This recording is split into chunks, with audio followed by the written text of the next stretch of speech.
Want to welcome everybody here to the Senate Study Subcommittee on the Fulton County Jail. And as we do with all of our committee hearings and other hearings in the Senate, we try to start them out the right way. So I want, if it's not a impediment, I would love to ask Senator Chuck Payne if he would open this meeting with a prayer. Absolutely. Number 8. Let us pray.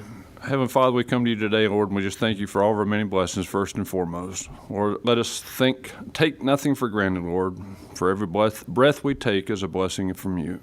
Lord, we just ask you to lead us and guide us in all that we do and all our deliberations here today, that you be served in all that we do. First, in Jesus' name I pray. Amen. Amen. Okay, I think the best way for us to start out this morning is with introductions of the committee members, and I'd like to start to my left with Senator Brian Strickland. If we could each tell them our district and a little bit about our professional background as far as the reason that the individuals were placed on this committee was because of unique skill set, unique talents, and other parts that we feel would be of value to this type of study. So we'll start with Senator Strickland. Brian Strickland. I represent Senate District 17, which includes portions of Henry, Newton, Morgan, and Walton counties. And I practice law for a living in my full-time gig, which I'm assuming is my special skill that puts me on this committee. I mostly do civil litigation work at a firm that does a little bit of everything, including some criminal work and other areas of law as well. So looking forward to learning more about these issues and hopefully coming up with some solutions as a group here. I'm Mike Dugan. I'm the senator for the 30th District. I represent Carroll, Haralson, Douglas, and Paulding counties, so just west of here. Go to Alabama, come back a little bit, and that's my area. I am retired military, and now I'm work for construction. We build everything from hospitals, hotels, schools, and prisons.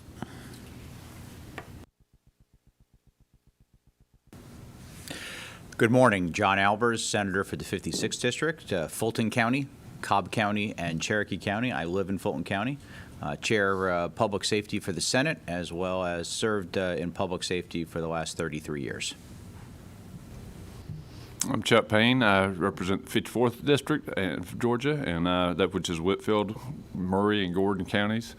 For 30 years prior to that, I was a state juvenile probation officer, and prior to that, I worked in detention facility for 6 years as a correctional officer in the RYDC. And it's good to be here.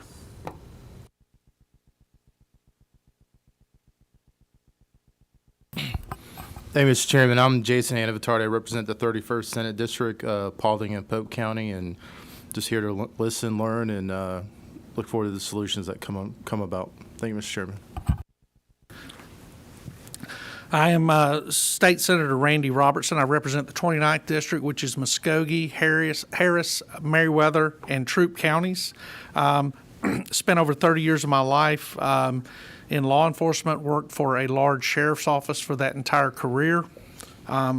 Started out at the age of 22 in the Muskogee County Jail, and which aged me well, and worked in every aspect of law enforcement throughout my career. But I will tell you, the most rewarding portion of that was the time I spent in the Muskogee County Jail. Built a lot of friendships and learned more about society as a whole. Locked inside those four walls for the years that I was held there. But there has been, since the announcement of the study committee, and I do want to point out Allison and Anna to my left. They are the administrative assistants who actually brought all of this together for us today, and I can't thank them enough for the hard work they did. But since the time that Chairman Albers announced this subcommittee was going to come together, we have been inundated with calls of individuals and organizations and special interest groups that wanted to come and speak before this committee. And at some point, everybody that wants to will be given that opportunity. But this will not be a political podium for anyone to come and speak about what their beliefs are. What this is my intent is this for this to be an educational process, so that all of us on this committee have a better understanding of what the county jail is, who's responsible for the county jail, which I'll say right now. The county is responsible for funding. The sheriff is responsible for managing. The district attorney is responsible for moving cases in a timely manner in and out of the jail. And the judiciary is responsible for adjudicating those cases according to state, federal, and local laws. And so we'll be looking at all four of those parts of running a county jail. And so we're going to be meticulous. I can't tell you right now today how many committee meetings that there are going to be, but I will tell you there will be quite a few. And we'll be digging deep into each one of the issues that come up, and hopefully when this is over, we'll be able to submit a comprehensive report to the full Public Safety Committee that is chaired by Senator John Albers, and hopefully offer some solutions or recommendations to the full committee to consider. The Fulton County government will be fully engaged in this hearing, in these hearings, along with all other aspects that are responsible for managing the Fulton County Jail. We just had Senator Halpern show up, so we'll give her an opportunity. What mic are you on, Senator Halpern? 9. If you'll do me a favor and introduce yourself, talk about your district and what your professional experience is. Good morning. Glad to be here with you all. Sorry to be a little late, Mr. Chairman. I am Senator Sonia Halpern. I represent District 39, which is fully in Fulton County and runs through the 5 cities of Atlanta, College Park, City of South Fulton, East Point, and Union City. I am also the chair of the Fulton County delegation here in the Senate.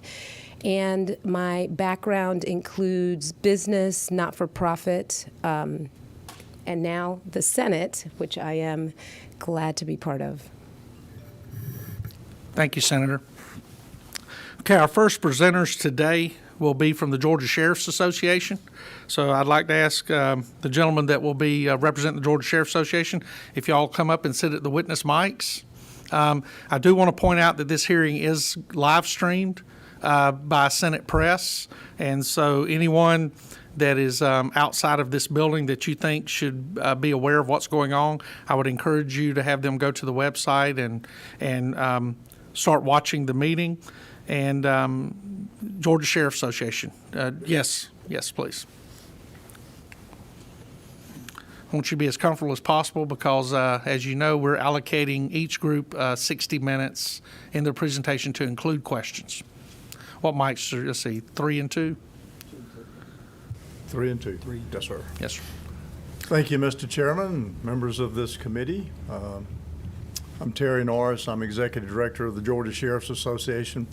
With me, I have Bill Halsworth, who is our longtime jail expert, also in training and operational technical support for jails.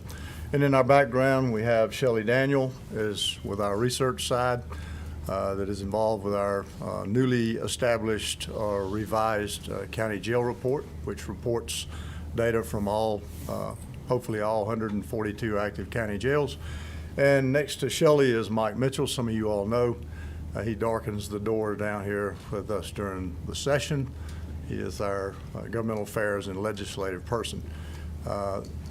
Shelley and Bill are here to answer any questions that you may have concerning jails and the way we're reporting on jails and watching jails. Bill, as I said, will be our primary spokesman on the operations of jails and the who, what, when, where, and how of county jails.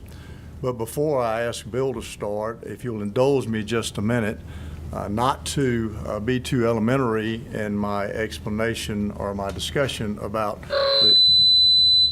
the office of sheriff in general, I oftentimes find in my soon-to-be 42nd year of coming to the state capitol that what we know every day to be accurate and truthful and understandable about the office of sheriff, sometimes our friends in the General Assembly don't hear it all the time. So I'd like to take just a minute to talk about the office of sheriff. And I will do that very succinctly, I hope, very quickly. But as you all know, sheriffs are constitutionally elected officers. They are elected every 4 years, and next year they'll be all running. So we anticipate, Chairman Albers will be asking you for some training money for our newly elected sheriffs. We expect up to 40 new sheriffs next year. We've identified about 18 now who we do not think will run again. So that is a big issue for us. We have to train these sheriffs, and state law requires that we pay a minimum salary while they're in sheriff's elect training. So they run every 4 years. They are independent from county government, except for the budget. They are locally elected constitutional officers. They hold an office. And it's very difficult for me to even explain this to some sheriffs. They are not departments of county government. They are totally independent office. As I said, the county governing authorities are responsible for funding the office of sheriff, as they do with the clerks, tax commissioners, and probate judges, who are also constitutional officers. But these people, we highly encourage them to get along with our county governing authorities and our other local officials, but they are totally independent from that county governing authority except for the funding. The other big point I'd like to make is, and Chairman Robertson said this, county governing authorities are responsible for funding the sheriff's office, and the jail is the biggest part of sheriff's offices. It's the biggest, highest liability area. It's the biggest cost. And in fairness to county governing authorities, if you'll envision a pie chart of revenue in a county where there's a jail and a sheriff's office, of course, a big chunk of that pie, they really have no discretion over. They have to fund the jail. They have to fund the sheriff's office. So at home in counties, many times there is confusion and there is concern between county governing authorities and sheriff's offices on the cost of their operations. So jails are highly expensive. Bill Halsworth will talk about this a little bit. And in our case right now, due to a lot of factors, some of which had to do with criminal justice reform over the years, we're seeing more and more increasing numbers of inmates in county jails who had been released on probation. Terry, real quick, I hate to interrupt you. And Bill may be going to talk about it. Are y'all going to talk about the impact of criminal justice reform? A little bit. And what we're talking about is the criminal justice reform that was passed pre-2019, right? Yes. Under Governor Deal's Yes, office. yes, Yeah. yes. Okay, so So I just make the point that a lot of these people, and we will know more about how many of these people we're talking about, many of these people are on probation. And they were given probation, and many people should be on probation, but there are a lot of people too that simply cannot function in the free society on probation. So what is happening there is, and we will have more of this, I hope, for a later meeting to talk more specifically about who's in county jails. But in years past, I'll go back a few years. In the early years of my career with sheriffs, starting in about 1995, we always worried about the state inmate backlog in county jails. And Georgia law says that if you're sentenced to prison, then you've got, you go to trial, you get your sentence, and the State Department of Corrections has 15 days, after 15 days, has to assume that sentence and package and know about that inmate and return some funding back to the counties, not the sheriff, but the counties. And that had got a little bit confused over the years, because I think really, and we're going to try to do this for y'all, we're going to try to help you identify who these state inmates really are, because there are new categories. These probationers are one example of that. So I want Bill to kind of lead into this. We spent a little time. He's going to go over some bullet points, and we're going to talk about these things. But know this, a lot of the problem we have in county jails has to do with these other inmates that shouldn't be in a county jail. Nobody should be sentenced to a county jail. They are being sentenced to county jails. either as being sentenced as misdemeanor offenders and judges are putting them in county jails, or they're felony offenders who have either been detained in county jails for a lengthy period of time prior to going to trial.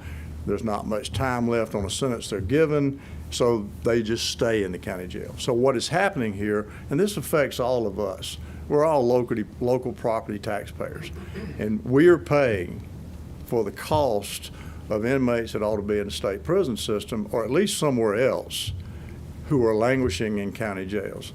And if you think about it, and Bill may have some information on this, I don't know, the cost of housing an inmate in a county jail varies to some extent based on the jail, based on a few factors. But it's not just food and clothing, it's the medical expenses. And we're being absolutely inundated with increasing costs related to medical and mental health cases. I could go on and on, kind of jumping around on certain points. We've got people in county jails that have been evaluated for mental competency, who have been committed to the state hospital system, having no beds there. A lot of these people are staying in county jails. They're not competent to stand trial. They're not competent really to live in free society, and they should be in a hospital somewhere. There's not so many of those cases, but it is highly disturbing to the sheriffs, who most of these sheriffs do not have any kind of robust mental health response. They have some, and their medical providers provide some, but if you've got someone that's severely mentally ill, that can't control bodily functions, cannot control their behavior, and they soil themselves in cells, and these jail officers have to go in and restrain these folks who are sick, who do not need to be in a county jail, have to restrain them, get them out, clean them up, clean the cell setting up, put them back in there, only to have the same situation to happen sometimes 2 and 3 times daily. So that is not overly common, but it does happen. And these are the kind of folks, one example of the kind of folks that ought not to be in the county jail, along with a lot of these state inmates. So you all know this. It's amazing to me, though. I hear our friends in the media, and I hear even some of us say they've been sentenced to jail. Now, sometimes today they are sentenced to jail, but primarily jails are pre-trial facilities to hold people awaiting trial. They were never envisioned to be an institution to house those already convicted. I'd like to call on Bill Halsworth now, if you don't mind. I think you'll enjoy his conversation. Bill, if you'll give us one quick second, I just wanted to say to committee members, as the testimony goes on, if you have any questions, please hit your buttons and we can ask questions throughout. I don't want to save everything to the end, especially if there's something pertinent. Yeah. So. I don't think the buttons are working, unfortunately. Terry, always great to see you. Thank you for your leadership and the great partnership we have working together on so many important public safety issues from the sheriffs. We brought this up, both myself and Chairman Robertson, and I'm glad for us to re-articulate to people the difference between a jail and a prison. And while we hope in the future that does not happen or happens less for someone being sentenced there, most of the people that are in a jail are in the process of our government, which is innocent until proven guilty, because they have not been tried in front of a jury of their peers. They have not been sentenced up to prison. And I think that's part of the heightened awareness, and we need to really delineate and make sure part of this education process is this is over here, this is a jail, right? This is over here, and this is a prison. Very different things that we're talking about, and why this is so important. And if I may, you're absolutely correct about that. There are constitutional rights of the pre-sentenced individuals than the others that are in state prison systems. So you're correct. And Bill may talk about this. There's a lot about design. There's a lot about staffing. There's a lot about rights that these folks that have not yet been convicted have that those that have been convicted do not have. Thank you. Thanks. Thank you. Mr. Chair. Mikey. Terry, we hear different statistics about the number of people in our jails that have mental illness or addictive disease. Do we have any data that y'all have collected that will say the percentage of inmates that have some sort of mental illness, and probably maybe more importantly, what you described a minute ago, someone that we might say is severely mentally ill, they can't function, how many people we have that in our county jails that meet that criteria? Well, if I may go back just a minute to answer that question, for years, the Department of Community Affairs assimilated a monthly jail report, and that monthly jail report was very Spartan. It was very simple. It did not collect this type of data or information. What it did do is sheriffs were able to report one day of the month, a snapshot of who was in the county jail. We always looked at that report. BJJ looked at it, corrections looked at it, prosecutors looked at it, and it did not give a lot of information. Several months ago, the Department of Community Affairs chose to discontinue that report. Some of you actually called me about that report, and I said immediately to y'all, we're going to do it, and we are doing it. The problem with collecting data out of jails is there's a number of different software providers for that jail management system. So we are working for those interfaces now. Shelley, would you like to answer? Do you have any thoughts about the mental health question that the Senator had? Do you have something you could add to that? Yeah, so we don't have. Should come up to mic one right here, please, Shelley. Just pull that mic over towards you so we can hear you.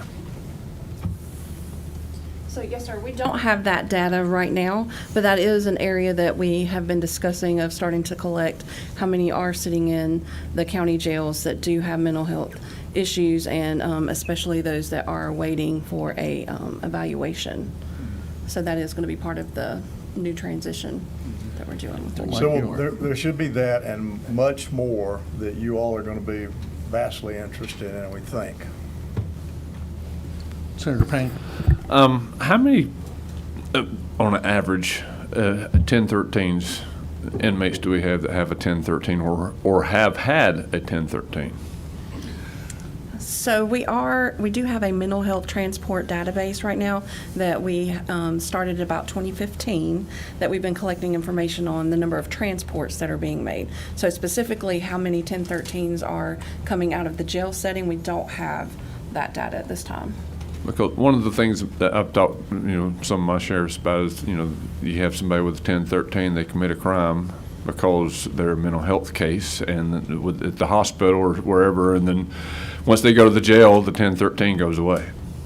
Is that customary? I don't think it's customary, or I don't think it happens too frequently. In fact, a lot of people do get 1013 or a judicial order, which has the same effect as a 1013. 1013s are physicians or someone that you all have defined as a physician. That's a certificate saying take this person for evaluation. A lot of times in the jail setting, we see 1013s, but we also see a lot of judicial orders out of probate court. So it a lot of times depends on where or if there is a bed somewhere for those folks to be evaluated, which is a whole nother discussion that we're all involved in as well. And I think another. And I think to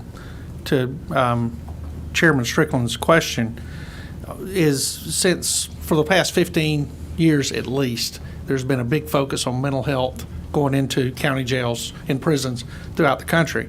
And one of the issues that we've run into, and Bill, correct me if I'm wrong, but is we define what a mental health issue is, because we have a lot of individuals that come into the county jail system that are taking medications for depression and things of that nature that fall into that category in certain studies, all the way up to individuals with full-blown schizophrenia and other issues.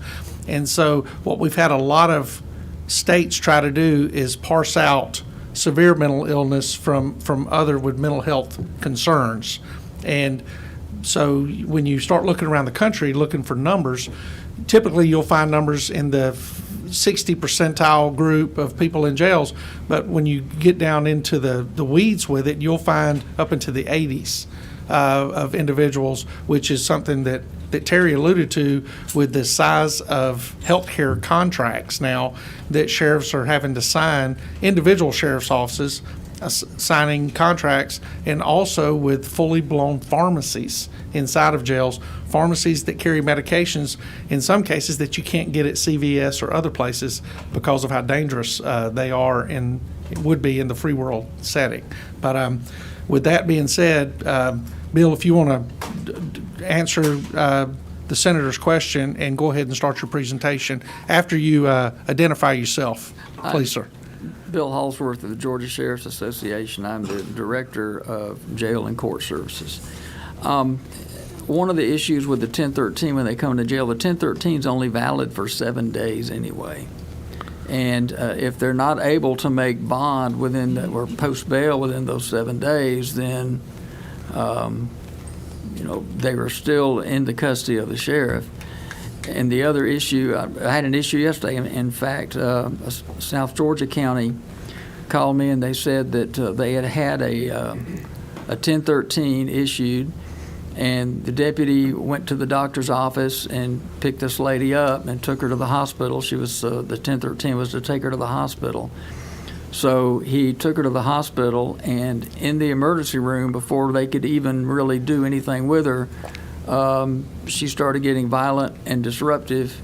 They couldn't do anything with her, and so the deputy arrested her for creating a turmoil because he didn't know what else to do with her. She was disruptive. She posed a hazard to other folks there at the hospital, so she wound up at the jail for disorderly conduct, a county ordinance disorderly conduct. And the family was there within probably an hour ready to post bail, and he was like, what do I do? And I said, well, state law says if they have bail and they can make bail, they got to be allowed to make bail. And he said, well, what do I do with her then? And I said, well, you've still got a 1013, so you can take her back to the hospital. But, that's one of those things that you go back to the hospital and we do this thing all over again. And so the 1013 is only valid for 7 days. So if you can't get them to a point or to a place where they don't pose a hazard to other people when they become disruptive like that, it's just, they can actually, depending on the offense that they commit, they could be in jail for a while. So it's not so much that it goes away; it's that what do you do with them? Where do you take them? If they're violent and the folks at the hospital don't want to deal with her, the folks that are visiting the hospital don't want to be around her, she poses a public safety hazard. What do you do with her? So I digress a little bit, but that's to me, that kind of goes to the senator's question. So Absolutely. I kind of wanted to start out with just a brief historical look at how we got to where we are today with the jails. Jails have been around for thousands of years. You see reference to jails in the Bible. That's how long it's been around. And historically, jails were never used as a form of punishment. Jails were always a holding place for people that were awaiting punishment. Punishment was death. It was some kind of form of corporal punishment. It was exile. It was banishment. But it was never incarceration. Incarceration was you were just waiting. It was a holding pattern. It wasn't until the late 1700s that society started saying, well, wait a minute, we can start using incarceration as its own form of punishment. And that's when the concept of prisons as opposed to jails evolved, and prisons were built so that people could be held after they had been deemed guilty and needed punishment, and their punishment was, it didn't rise to the level of death. They started realizing, we're killing folk for kind of minor stuff. We're beating folks down for kind of minor stuff. Maybe we can just hold them in custody for a while and allow them to become penitent. There was a particular prison where they believed that if somebody was in solitary confinement and they were allowed to be there with their Bible and reflect on the error of their ways and reflect on their God, that they would resolve their propensity for breaking the rules and become productive citizens again. Since then, we have found out that prolonged solitary confinement actually can generate a form of mental illness. So we try to stay away from that. But anyway, that's how the concept of prisons came about, and that wasn't until the late 1700s. But jails have since then and still are a place for confinement prior to adjudication, and now in Georgia, waiting to be sent to a state-operated facility if they are convicted of a felony. So, but right now, your county jails are housing all kinds of folks. A lot of them have created previous offenses, and now they're back in jail because they were on probation. And like Terry alluded to, some folks just don't do well on a loosely even well, I don't want to say loosely, but just a supervised existence out in society. They need something more restrictive because they're not able to make. They're either not able or unwilling to make good decisions that would allow them to remain in the public without creating problems for other people. And that's how they wind up in jail, because they have created a problem for somebody else. So they've been to court, they've been convicted of a felony or misdemeanor, but they're still in your county jails waiting to go someplace else. So Terry also alluded to criminal justice reform. We're seeing higher numbers of people in jails that are already on probation, and they don't come back to jail for just a violation of that probation. They come back to jail for committing a subsequent offense.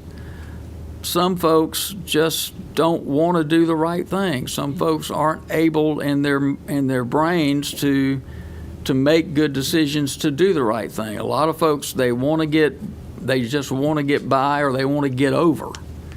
And so they wind up in jail, or they wind up being arrested, they wind up on probation because we do want to give them a second chance. But now we've got people in jail that have had their second, third, fourth, and fifth chance, and they're still on probation, and they're still coming back to jail. And those are some of the kinds of folks that the jail officers are dealing with. These are folks that don't want to follow the rules. I don't know of anybody that went to jail for having good manners. So it's just, these are folks that are antisocial. They just have a hard time getting along with other people and following rules for the most part. I'm not going to say all of them, because that wouldn't be fair either, but a large majority of them are. I don't know that we had any hard figures when I was assistant jail commander at the DeKalb County Jail, but our thought process was that about 80% of our population were folks that were let me backtrack. 20% of our population was committing 80% of the crime. So you have these folks that are just constantly coming back in. And those are the folks that I think are taking advantage of the opportunity to make probation. They jump through the hoops. They convince folks that, give me this chance, I'll be a changed man, and here we go again. All right, let's see. Okay, that's good.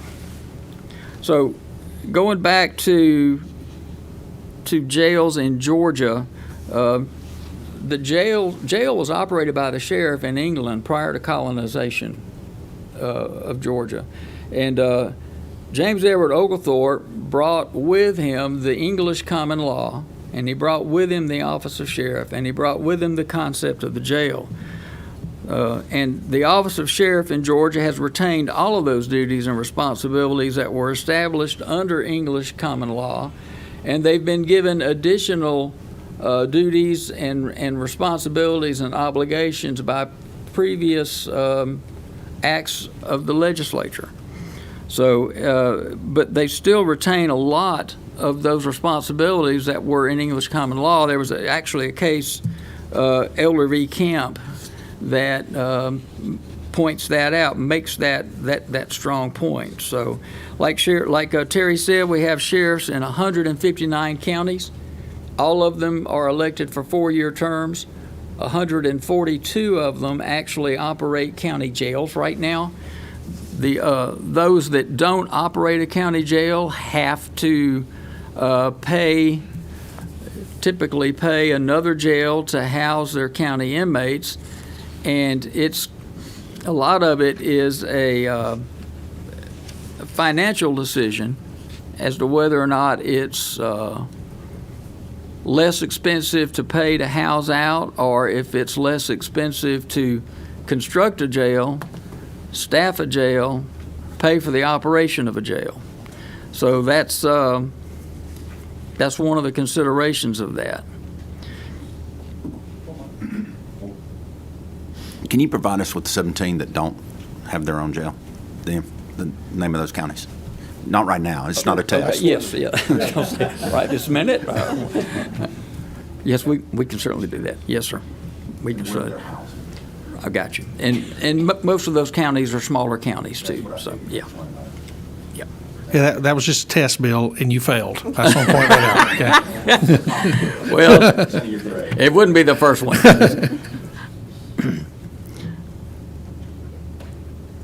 So no worries at all. I appreciate you asking. All right, so one of the authorities that the legislature has given the sheriff is the ability to appoint assistant jailers to help in the operation of the jail. And that closely ties, or actually makes the jail really a fundamental aspect or fundamental component of the law enforcement function of the office of sheriff. When people are arrested, they got to do something with them. So what do? They put them in the jail. That is part of the law enforcement function. And it's important to remember that jails really are they're mini cities. They're like a microcosm of a city, because they have their own utilities. They have their own services, such as health services and sanitation services. They have their own police force, which are the jail officers. The jail officers are the ones that are responding to fights, crimes, and any kind of disorder within the facility. They are the first responders. They not only provide a law enforcement function, but they also provide a rescue function or a first aid function until somebody else from the outside can get there. But these guys and ladies, they really are law enforcement officers, because they're handling law enforcement duties inside of a jail. They're responding to crimes committed in the jail, one inmate against another. So they're not only dealing with those that are purely criminal at heart, but they're also dealing with those that just cannot function in society, whether it's due to some sort of mental illness, perhaps they've got some sort of drug addiction or something that just doesn't allow them to cope well in society. And we've got these jail officers trying to take care of them, and they're not trained as mental health workers. They're not trained as doctors or nurses. They're not really trained as paramedics.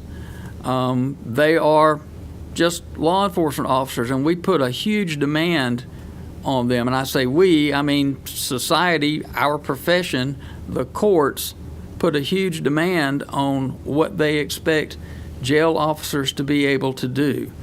And I can tell you, I was in active law enforcement 30 years before going to work for the Sheriff's Association.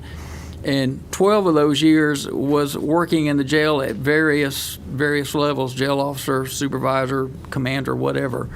So you get to see all of these things at different levels, and it is the hardest job in law enforcement. It's nasty, it's dirty. You're dealing with people that have they're smearing feces all over the walls. They're throwing urine on jail officers, and jail officers have to exercise incredible amounts of restraint.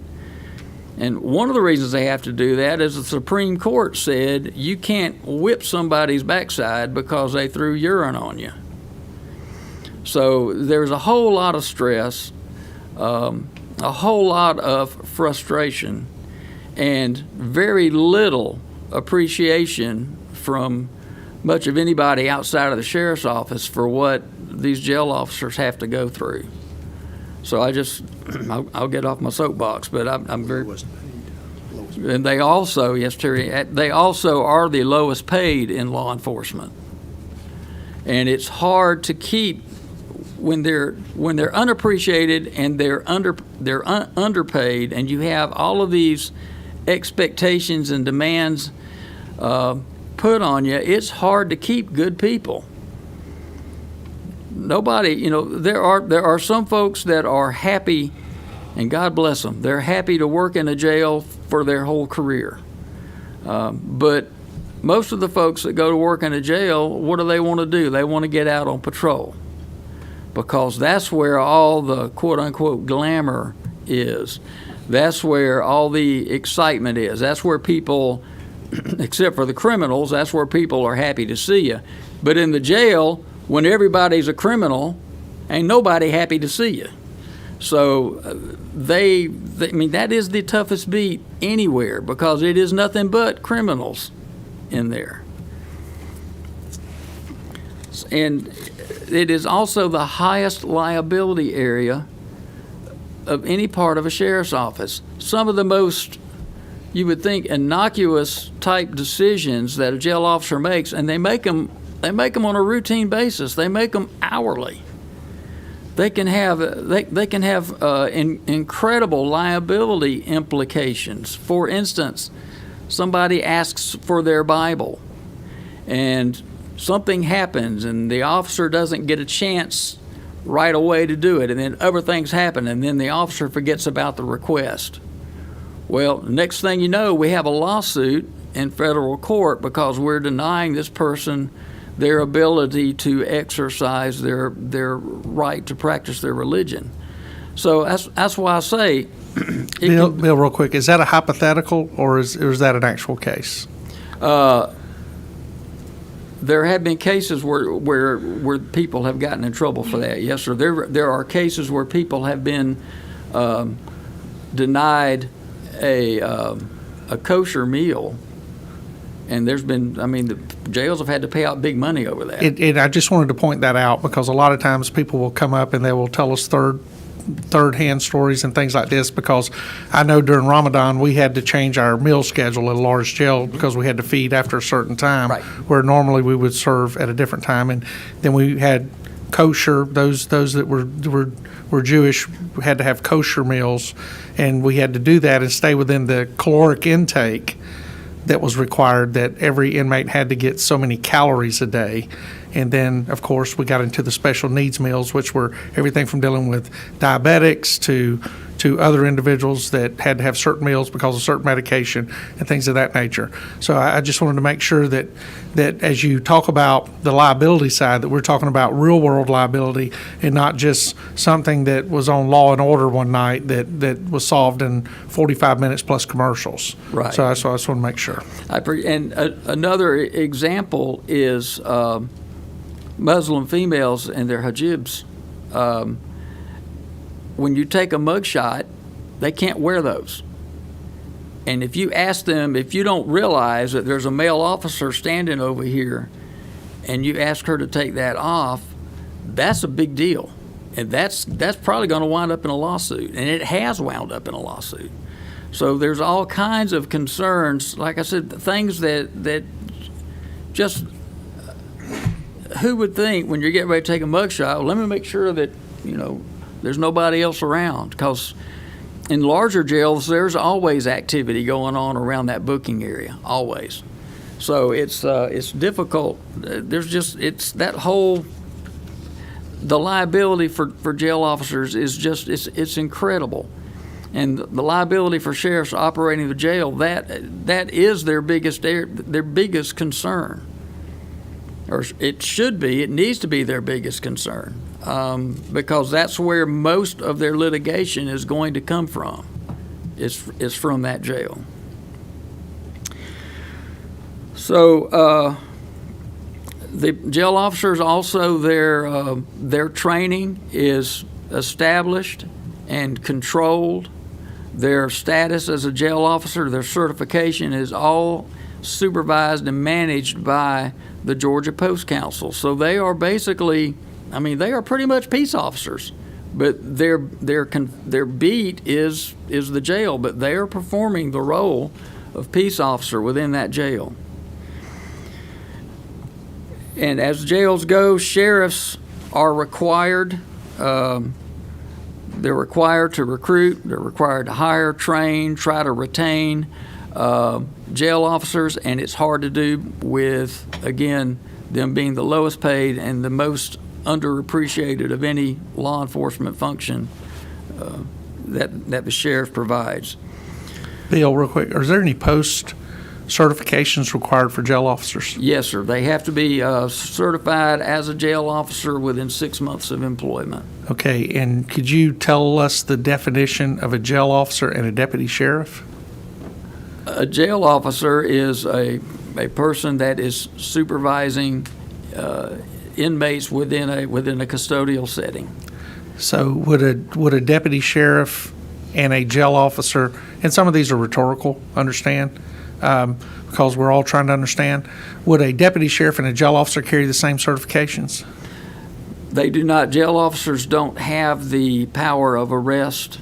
Okay. That a peace officer So does. jail officers are not mandated? They do not go through the police academy? They do not go to the police academy.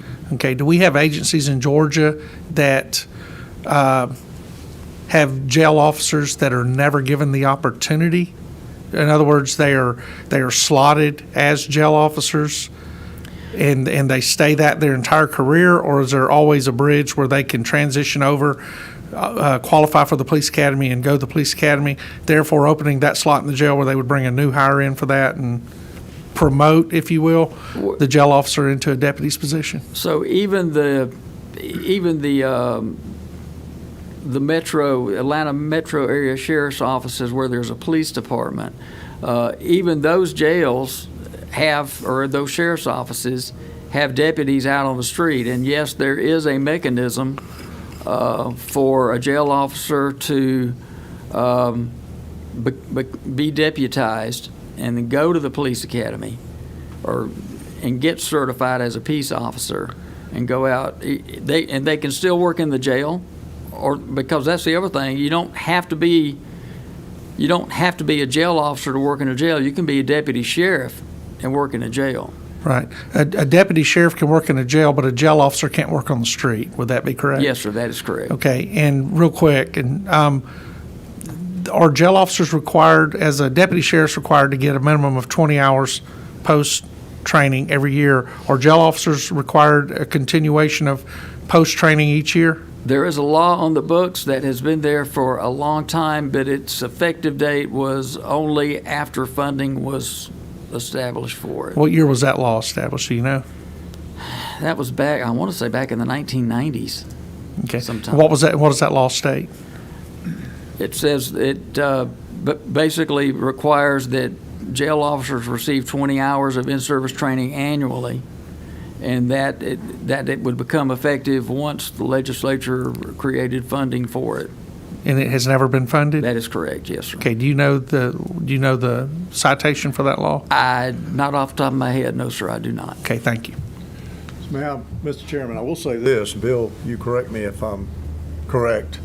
There are a number of jails that require some in-service for their jailers, not by law, but by need.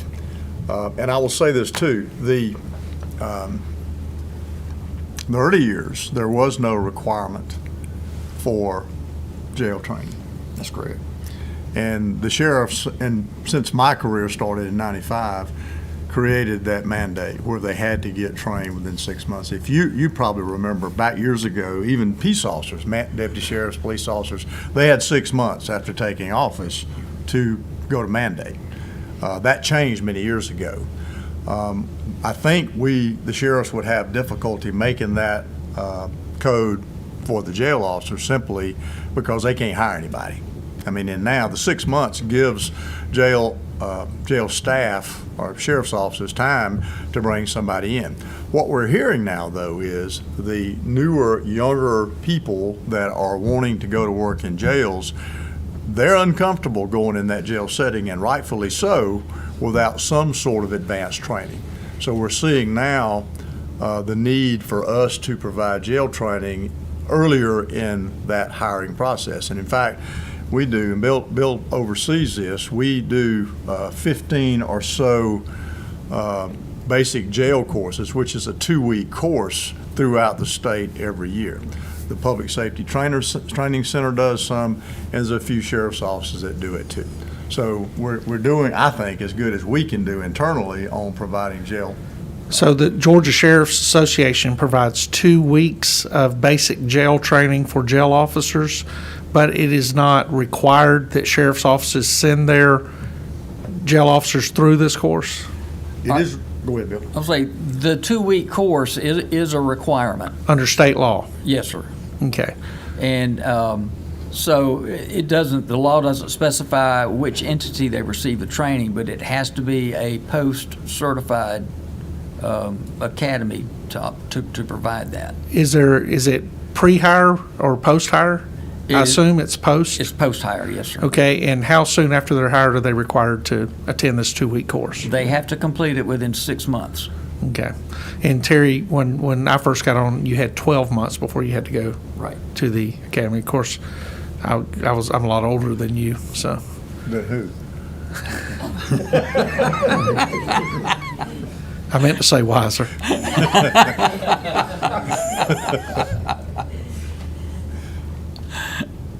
Okay. So you have to remember that sheriffs are required to take people into custody that have been brought to them for indictable offenses, and it doesn't matter what other problems this individual might have.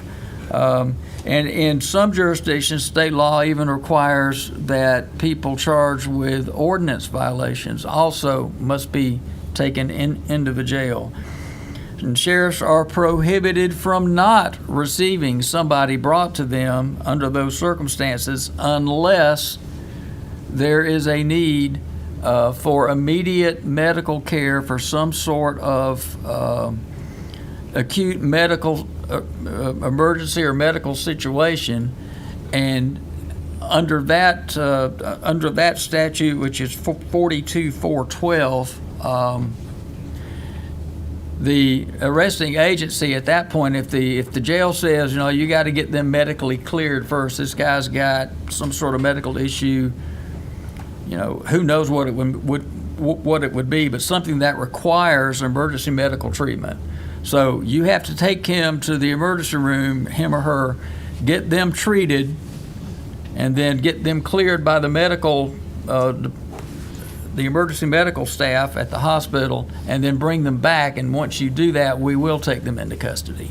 So, Bill, to clarify, unless it's a medical emergency, a sheriff cannot refuse to accept an individual who has been arrested for a violation of Georgia law, federal warrant, or in some cases you said, I guess, county and city ordinances? Right. So the statute reads indictable offenses, and then in I think it's OCGA 151610, counties with larger populations, and I forget what the breakdown is. I want to say 750,000 people maybe.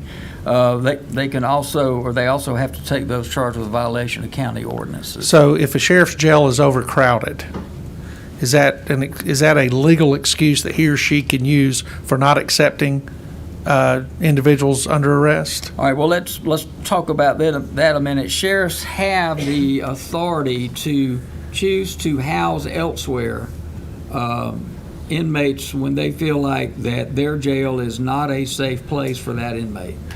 Okay, so if a municipal police department brings an individual charged with armed robbery to a county jail, is the sheriff required to take that individual, or does the sheriff, under the last thing you said, the sheriff can't say, I'm sorry, I can't take that person, but I have a contract with whatever county jail and you have to take them over there? No, he would do the intake there and then make arrangements to have that inmate transported to that other place. Right. So that, by having a contract with another jail to handle his or her overflow, that does not alleviate the sheriff from the requirement that he or she has to accept anybody that rolls up in the back of a patrol car at their county jail. Is that true? Yes, sir, that is correct. Okay, I just want to be clear on that aspect. Now, I understand if somebody brings somebody in on a Friday night, they're so inebriated they cannot stand up, that the jail has the right to refuse until that person is cleared medically. Because if the sheriff accepts that person, then he or she accepts the liability associated with that person's condition. And so say that person goes to, because of where we're at, that person goes to Grady. They're checked out, treated by staff at Grady. They're given a clearance by Grady, or they refuse treatment at Grady. And then the officer holding that person in custody then takes them back to the jail. Then the sheriff can accept them, correct? Yes, sir, that's correct. Okay, so I want to be clear that overcrowding is not an excuse to refuse an inmate or a detainee, correct? Correct. Okay, thank you. What number am I? Four, I'm sorry, Mr. Chairman. Let's pretend I've never been arrested, and Give me a minute. Okay. Okay, Let's go through the whole process. I've been arrested. Okay. Take me from that point. All right, so take you from the point where you arrive at the jail? Yes. Okay. All right, so you come to the jail with the arresting officer. There will be somebody, a jail officer or a deputy sheriff, somebody is going to look at the commitment paperwork. Whether it's a warrant or whatever that order that authorizes commitment is, they're going to look at that. And if everything's in order, then they're going to accept custody of that individual unless they need emergency medical treatment. And then at that point, If everything's in order. yes, sir. What if it's not in order? Well, then they, Bill, can I throw a hypothetical out here? yes, sir. Let's say Senator Dugan is arrested for a warrant from another county. Okay. He's brought to the back of the county jail. The deputy sheriff hands the paperwork, or the police officer hands the paperwork to the deputy sheriff or jail officer standing there. That individual is now responsible for verifying that there actually is an outstanding warrant for Senator Dugan in another county, and they can make the officer who's delivering him to the jail wait until they can verify that there is a legal warrant out there for him. And so he would be on the property of the jail, but he would not be a detainee in that jail until all that was cleared, correct? Right. He would not be accepted or received into the jail until they had been able to verify that the committal paperwork. And this would even include if he was wanted for an outstanding warrant from outside of the state of Georgia, say an outstanding warrant from California, New York, or maybe an old infraction in Italy or somewhere like that. It would have to be verified before the jail would take custody of him, correct? Yes, sir. Because if he were illegally taken into custody, unbeknownst to the sheriff who runs the jail, and he were to be injured or whatever in the jail, then that sheriff is liable for could be liable for whatever happened there. Is that right? Okay. So I've been verified. Go from Okay. there. All right, so you've been verified. So we're going to, first, we're going to make sure you don't have any weapons or any narcotics or any kind of contraband or anything that might be harmful to you, to staff, or other inmates. We're going to make sure you don't have any of that on you. We're going to fingerprint you. We're going to take your mugshot. We're going to enter into our docket, whether it's one of those big red docket books that we used to use with hammers and chisels, or whether it's done through computer. We're going to record all your demographic information. And then if you're unable, let's say that you do not have bail set at that point, then we are going to, after we've inventoried all of your items and all your personal items and taken those from you, we're going to inventory your clothing. We're going to take those from you. We're going to do a strip search. We're going to put you in a jail inmate uniform, and then you're going to sit in a holding cell until we can classify you and figure out which classification level you need to be housed in.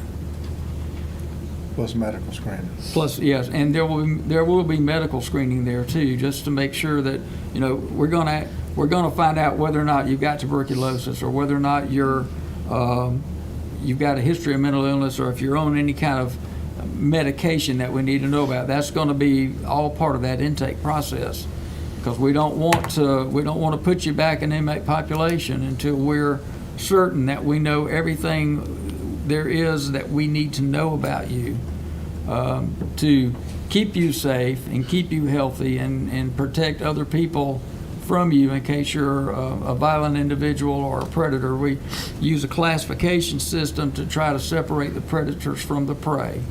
Those that are more likely to be victimized, separated from those that are more likely to be victimizers.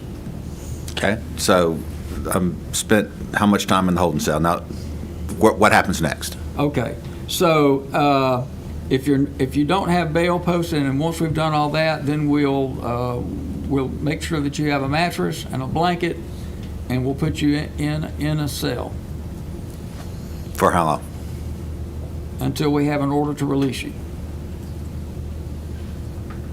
So I go to trial. If you have bail set, all right, so if you're arrested on a warrant within 72 hours, the arresting officer is required to get you in front of a judge that's authorized to set bail and offer to set bail. And then if you're able to make bail, then you're released.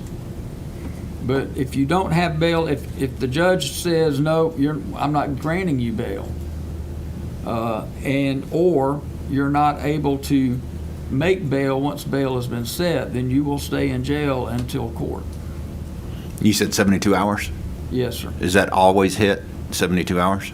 It's actually in state law. It is, I'm going to find We it. do a lot of stuff that's not in state law, though. Is it always hit, 72 hours? I don't know, from my experience, we never had one that stayed in jail longer than 72 hours before having that verification of that probable cause exists. Talk about warrantless. All right, so at one point in state law, there was a 48-hour requirement for those that were arrested without a warrant. And it goes back to a case out of Riverside, California, where the Supreme Court said 48 hours without having bail set was the maximum that they would say was acceptable. And we used to have a statute that said that, but when the laws that govern citizen arrest were revamped, that statute went away, and there was nothing to replace it.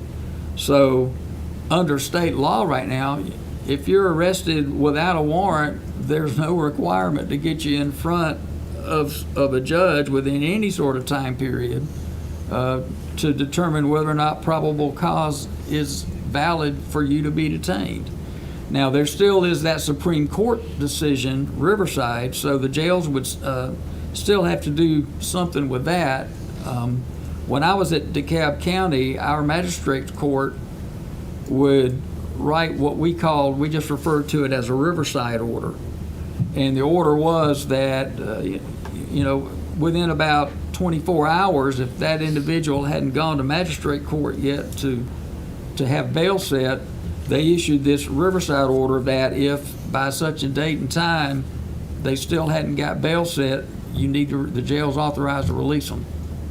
And Bill, wasn't it not long after that a lot of the counties created menus, Superior Court judges, where what charges that would normally not have a bail, they went ahead and pre-assessed bail on violation of Georgia Controlled Substance Act Schedule 2, other things where when they came in, the jail would have a list there so that the majority of the cases that would not have bail would be those that only Superior Court judges could set, that usually involved extremely violent activities such as murder, rape, child molestation. Some of those kind of charges would definitely require Superior Court order, but those other felonies that used to not, the judge would have to set the order. The judge went ahead and preset so that we knew anybody that came in for possession of cocaine would have a bail set at $2,500. So you would still get them to the hearing, and the reason they went with the 72 was because not every jurisdiction had Saturday court. So if you got arrested on Friday, they wanted to make sure that they would scoop in Monday there so they could get you into court on Monday if you didn't. But they alleviated a lot of those no bond problems by pre-assessing those bonds. Do you remember when that occurred in a big jail like yours? Actually, we had a schedule of preset bail amounts for like ordinances, and we had one for misdemeanors. But even a case like domestic violence, there was no. They still had to get in front of a judge because of special conditions. But where I worked, if the judge was so inclined when the warrant was issued, he would note the bail amount on the face of the warrant so that we didn't have that issue. But it still becomes problematic because if they're unable to make bail within that 72-hour period, you still have to get them in front of a judge. Sure. If they've been in custody for 72 hours, they have to be before a judge. And when we say before a judge, we're talking about preliminary hearing, correct? It's kind of a committal type thing. It's really just a review to make sure that the judge agrees that, yeah, there's enough probable cause. for this. In the lowest amount of probable cause. Yes, sir. Right. So in other words, it's not where you present large amounts of evidence and whiteboard information. You're just in there basically with the officer attesting to that the individual committed the violation, correct? There is some probable cause. Yes, minimal, yeah. Okay. Okay, well, what we're going to do is, looking at time, Georgia Sheriff Association, I spoke to, I keep wanting to call him Dr. Norris from my time at Columbus State University, but told Terry and them they'll be involved throughout the process, but for us to stay on time, we're going to go ahead and stop at that. We're going to bring up the next expert, and if we will, I'm going to take 5 minutes. It's currently 10:15. We'll start back at 10:20 to give him an opportunity to come sit up. Terry? Mr. Chairman, I just want to tell this committee, we're eager to participate in this process. We have more information, more general information about jails. We didn't get into some of the stuff about design, cataloging, et cetera. So we want to do that. We want to talk to you about our jail report. That could be later in some other subsequent meeting beyond this inquiry, but we want to do that. And we want y'all to know, these are your jails. These are your people in jails. And one thing that Bill didn't mention, and I'd like to mention, is we have a long history of helping sheriffs understand the importance of managing jail populations and watching who's in jail and helping get the folks out of jail that should not be there and that have a reasonable reason to be out and be, be productive. So we want to talk about that as well. Thank you. Thank you, Terry.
Next person up is going to be a representative from the Georgia Jail Association.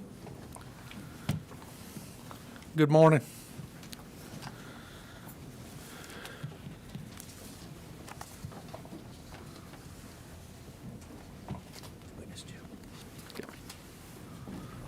All right, if you do us a favor, go ahead and introduce yourself.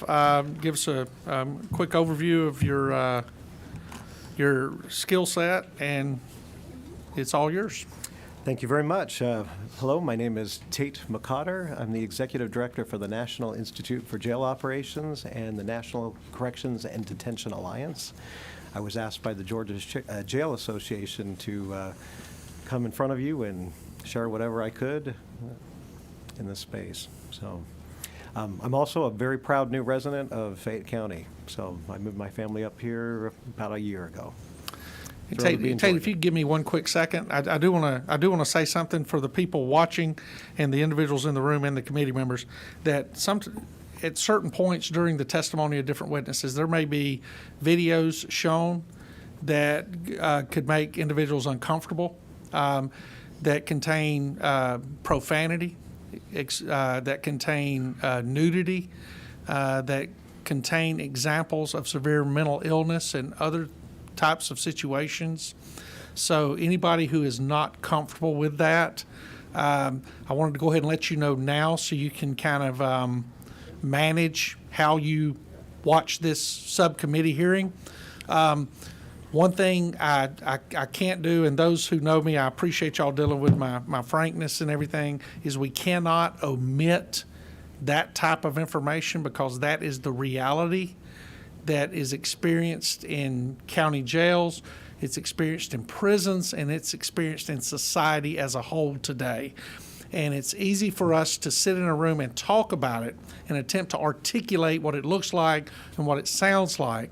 But I think the only true way to understand it is to actually see it. And so anybody that has asked to come up and present, or that we've reached out to come and present, we have not tried to edit their testimony, their evidence, or any of their resources at all, because we want this to be a very clear and honest subcommittee hearing. So with that said, I appreciate it, and if any of this stuff comes up and any committee member or anybody in the room has to get up and leave, I completely understand, but we cannot edit the testimony on something as important as what we're looking at now. Thank you, sir. Thank you. You just saved my disclaimer, so I appreciate that sensitivity. Thank you very much. First of all, I just wanted to say how much I appreciate the format that this has been presented in. I've been involved in working with dozens of states when it comes to certain legislation or standard writing or whatever it might be when it comes to corrections and jails and prisons. And often the very people that are most deeply involved, especially in the day-to-day operations of that, are not always invited to the table. And so to hear Georgia Sheriff's Association sit down and have you all just have them be here and express from their point of view where they're at, what they do, and why they do what they do, I think it really matters, and it's super important. I've just said I haven't seen that all the time, and I think that's a great place to start. So just a little bit just from my background, which would maybe lead into what I'm probably going to talk about and share with you. I'm a proud military corrections brat. I don't know if that's a term, but I'm going to use it. My father was 24 years military, so he lived a lot of bases here in the South. He was an MP, and his last assignment, he was the commandant at Leavenworth, the military prison there. Following that, he was recruited by the governor of Texas to run their Department of Corrections, then New Mexico, and then Utah, and then I could go on and on. But I'm sharing all that with you to tell you I grew up watching my dad get sued and seeing a lot of weird things as a kid. My window would always face the back wall. I saw escapes. I'd see, releases going back and forth all of the time. Back in DOC days, we'd see where the executions, where all those would go on, and the different meetings that were outside of the prisons. If you were to ask me in 6th grade, I'd say my best friend was a Class 2 trustee inmate that we would play football games in the Texas Prison Rodeo together. It was a different day. And so I think as we're going to talk about jails, And just wherever you're going to go with that, there is just so much that's under the hood. And I think what most people think about when they hear jail, unfortunately, they think orange is the new black, or 60 days in, or in lockdown, or something that has been pushed out there on television for entertainment. And while Shawshank Redemption might be an interesting movie, I'm just going to tell you that's not what I have ever seen in hundreds of facilities that I've walked in. So if you're going to look under the hood, I think it's good that you look under the hood and everywhere else in the car. I'm happy that you talked about the differences between jails and prisons, because they're not the same. They're very different. I think that was explained earlier, so I'm not going to spend a lot of time on that. But it is, I think, significant that when a sheriff in Georgia who has statutory authority to run a jail and manage that jail, it's important to know that they don't get to pick who comes in. It's just one aspect, and Senator, you led off with, it's one cog of this criminal justice wheel. Jails, they don't get to pick that. It was really interesting with COVID how much our dynamics changed. All of a sudden, it was like, keep everybody out. We don't want anybody in the Petri dish. It's going to be unsafe in there, and don't do anything. And certain people that used to be arrested, then it was held off or it wasn't. And so it was just really interesting how some of those dynamics of who is arrested and who's brought in can change. With that respect, it was mentioned, these are people from our communities. These are individuals that represent our communities. I mean, it's a snapshot. It's a slice of it. And while they might be extreme to some degree, because they're not all, as is mentioned, they're not all Boy Scouts and Girl Scouts, and they're not always following the rules, not all of them. But it's a very interesting population set. And then putting them all together, wow, it's quite a challenge. So I think you had asked a question what happens when I get put in? When I get booked into a jail. I think one of the most critical things that is often missed is when somebody comes into a facility, that is the time that we know the very least about that individual. Okay? You talked about the difference between prisons and jails. Prisons get everything in a nice packaged bow. And what I mean by that is there's a file that goes with them. And they've already gone through detox. We've established what their medical history, we've got something to work off of. We know their offenses, we know what they, when somebody comes into a jail, even if they're repeat, offenders, they could be in a different state of mind. There could be something different that was going on, and we don't know those things. It's the time where we know the very least about that person. And all of a sudden, we have to figure all of that out. And so that process, it's not just a booking process. We're asking officers to figure out as much information as they possibly can to keep that individual safe from harming themselves or from harming other people. And let's be honest, not all of them want to comply with that. Are you taking any drugs? Now, how do you answer that? Are they going to say yes? Are they going to say no? What happens if they just swallowed a whole bunch of bath salts? Are you going to use this against me? I'm not going to say anything. Or maybe they do. Maybe they don't. Are you suicidal? What happens if they are? Do you think they're going to tell you? I'm just throwing out some examples of it. This is tough. It's really tough.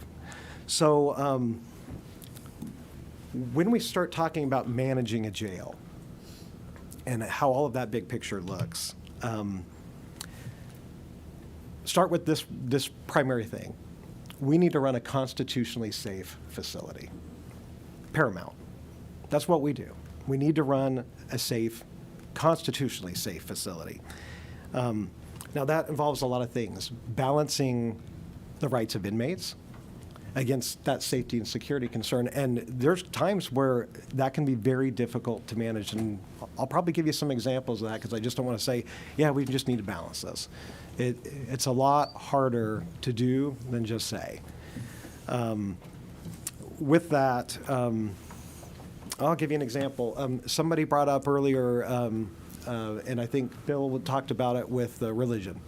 in the lawsuit about having a Bible. You know what? Honestly, those are the easier ones. Since I'm in Fayette County, and you've got Trilla Studios right there, all these Marvel things. Do you know what the hot one is right now? Odinism.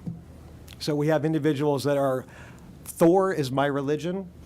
They have a whole Bible to it. They want to act like Thor, be like Thor, anything that you can imagine, and that is their sincerely held religious belief. I'm not making fun of that. I'm not telling you whether it's right or wrong. But now you have an individual that's asking for certain things, that is incarcerated, and whether, again, pretrial, convicted, they're asking, I need to have this or that. I want to have a diet that is strictly meat for my religion. And I want pistachios and I want vanilla ice cream. Do you give it to them, or are you violating their rights? That's the kind of things we have, and that's just one of, I could go into another religion one where I got hit on, I was just working with a jail in Nebraska, and they were telling me, have you heard of Pastafarianism? Pasta, you heard me right, Pastafarianism. Pasta is a big part of it, but he wanted a colander to wear on his head. He had a lot of other different things that he wanted to wear. This one also wanted to wear a pirate's costume, but they want to dictate religious diets. They Okay, want to dictate, give me a quick second, since you brought that up. Okay, this is an actual case. Absolutely, Okay. absolutely, and sued for $5 million, the agency. And this case was adjudicated? The judge finally said, this was actually, didn't get it all the way to court, but they ended up dismissing this in summary judgment, saying enough is enough. But that being said, the county had to invest Absolutely. resources into fighting defend against it. this case. Yeah. Absolutely, Senator. And I'm sure there were some very highly paid attorneys that handled that case for them, right? Correct? Absolutely. Thank you. Yeah, and I'm just touching a couple examples, but there are legitimate, and it's easy to, I'm going to give you examples that are far spin-offs, but most examples that we deal with on a daily basis are not. They're not, these are not sensationalized things. These happen every day in our populations. So I don't want to make it sound like the things I'm bringing up are just crazy stuff that, one-off here and there. No, this happens frequently in the jails. So when it comes to, and a lot was mentioned earlier from the Georgia sheriffs about liability and risk. I work with risk pools all over the country, and I will tell you that jails are the largest liability in county government, bar none. Because it's not just like with law enforcement, okay, you get into a high-speed chase, you might run over a mailbox, something happens, there's going to be some payout here or there or whatever. But when it comes to jail lawsuits, I can count 20 cases that payouts have been over $10 million. We're talking big money. This is a very emotional thing that we're talking about when we're getting into the space of incarceration. So when the risk pools have identified that jails are the largest liability in county government, why is that? Again, it's this balancing act that you have to figure out and what to do. And there are so many components that are, again, underneath this umbrella that need to be talked about.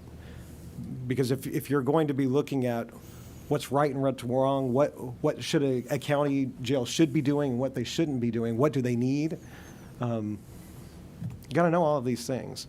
From a liability standpoint, most of the lawsuits that are occurring are what we call 1983 lawsuits, all right?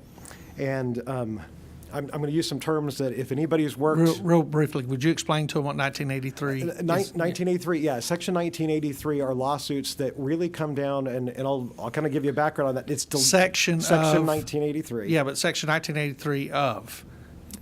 So, when you say a section, what are you talking about? This is federal, yeah. Exactly. Thank you, yeah. This is federal rulings. So 1983 lawsuits are, if an inmate is going to file and you hear you violated my rights, a lot of times they will file under Section 1983.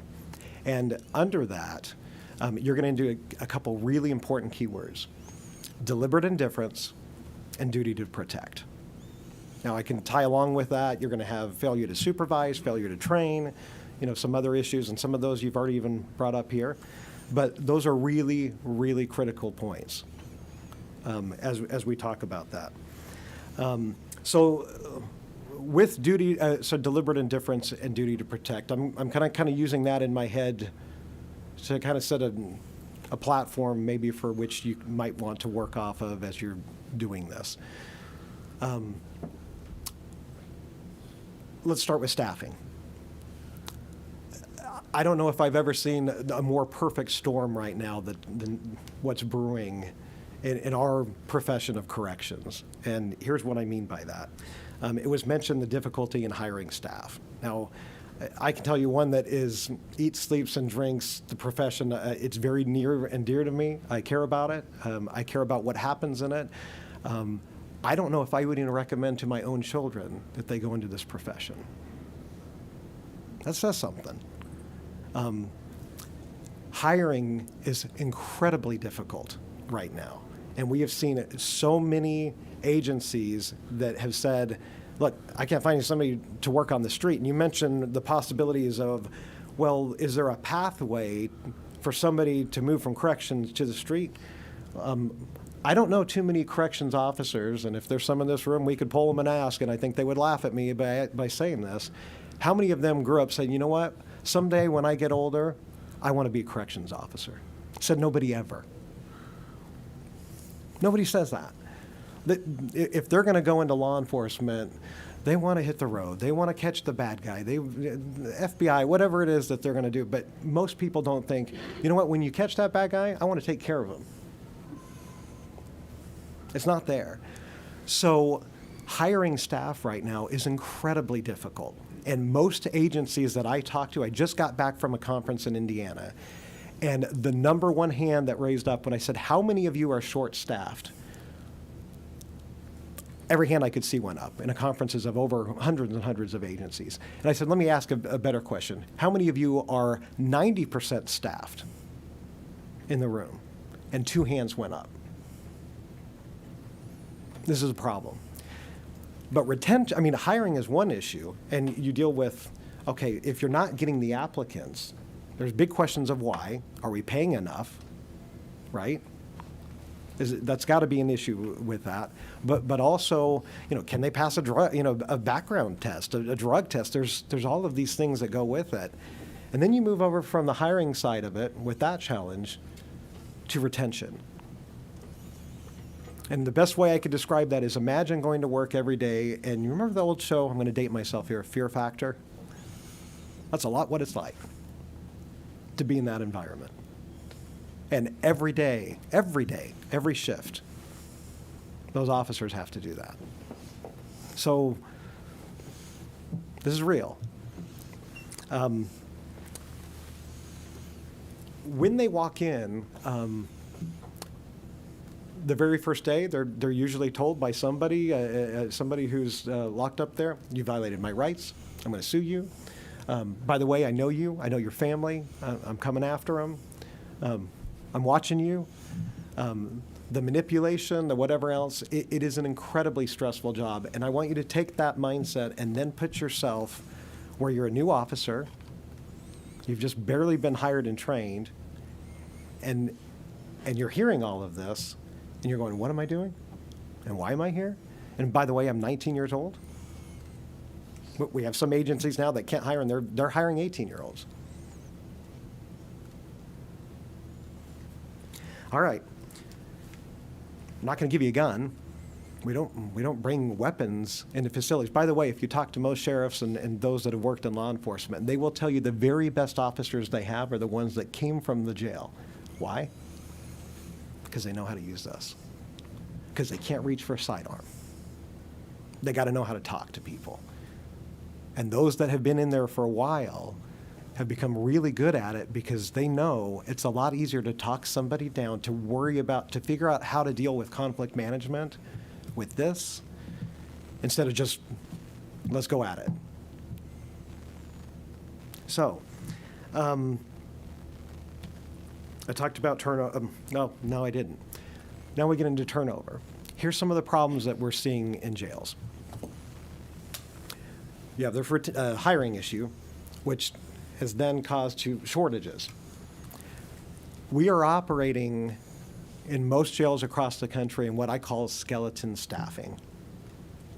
Now, most people know what that term means, but in a jail setting, it means you are operating at bare bones minimum enough to keep the facility, I'm going to say, open. And I know that's weird because we're 24/7 and we can't close. But think about the necessities of what you must provide. And skeleton staffing cannot happen forever. Somebody's going to get hurt somewhere. Something is going to get missed.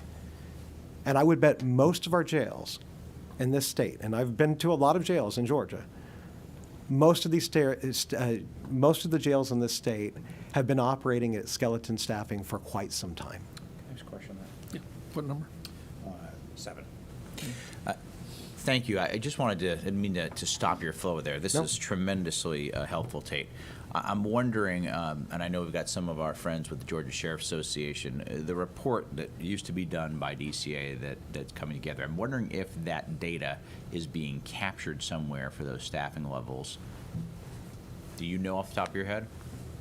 They may not be back there anymore. I think this is one of the takeaways from this meeting is as we try to assemble these different data points of, what the capacity is, how many folks are there, how long they are there, what's the breakdown of mental illness versus, other type of pieces. This is an important component we need to understand. Thank you, Senator. And there are some that I can give you nationally. Okay. I don't certainly want to overstep with things that I don't know specific to your state because I'm not privy to that number set. But you asked about mentally ill, and I'll just tell you the stats are climbing incredibly fast as they're coming through over the last 10 years. The latest that I have seen, they are saying, depending on the stats that are being pulled, anywhere from 7 out of 10 to 8 out of 10 of those that are incarcerated have some sort of mental illness.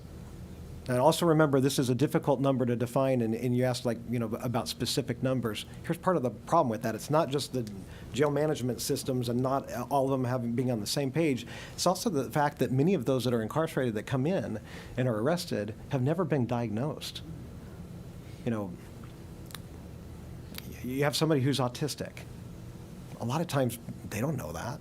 Other people don't know that, but you're going to have to deal with that in the jail. And I'm not saying that's a part of it, but of those that are mentally ill, they're saying that 35 to 38% generally are SMI, seriously mentally ill. Bipolar, schizophrenic, that kind of thing. What number? 3.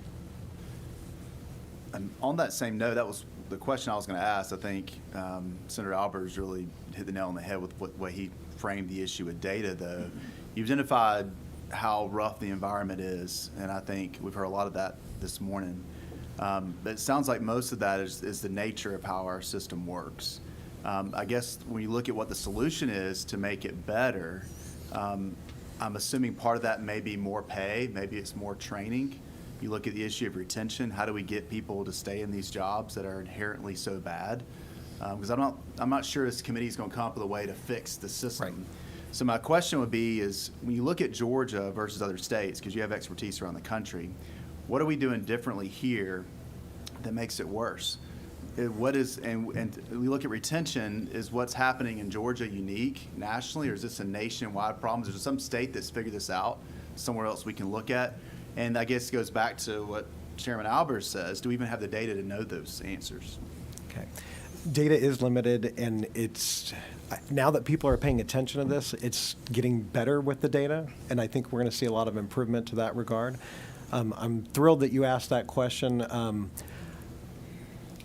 I'll bet every state that I've worked with, this is the number one issue. And we're talking about the mentally ill part of it right now, and I'll just say the jails have become the dumping ground for the mentally ill. And we can go back historically back to the Kennedy passed the Deinstitutionalizations Act, right? And that transitioned everything out of where we used to have state mental hospitals and all of those things going on. Got rid of that and said it needs to be handled in the communities. And so it was pushed back to that. But the problem was all of that money dried up, and so all of the stuff that was coming from the feds, that used to go into the states to handle that, now it's not there. So when somebody decides to strip down and run down the street naked and gives a hug to grandma, and grandma goes, arrest him, right, understandably, you're going to put him in a jail, because where else do you put him?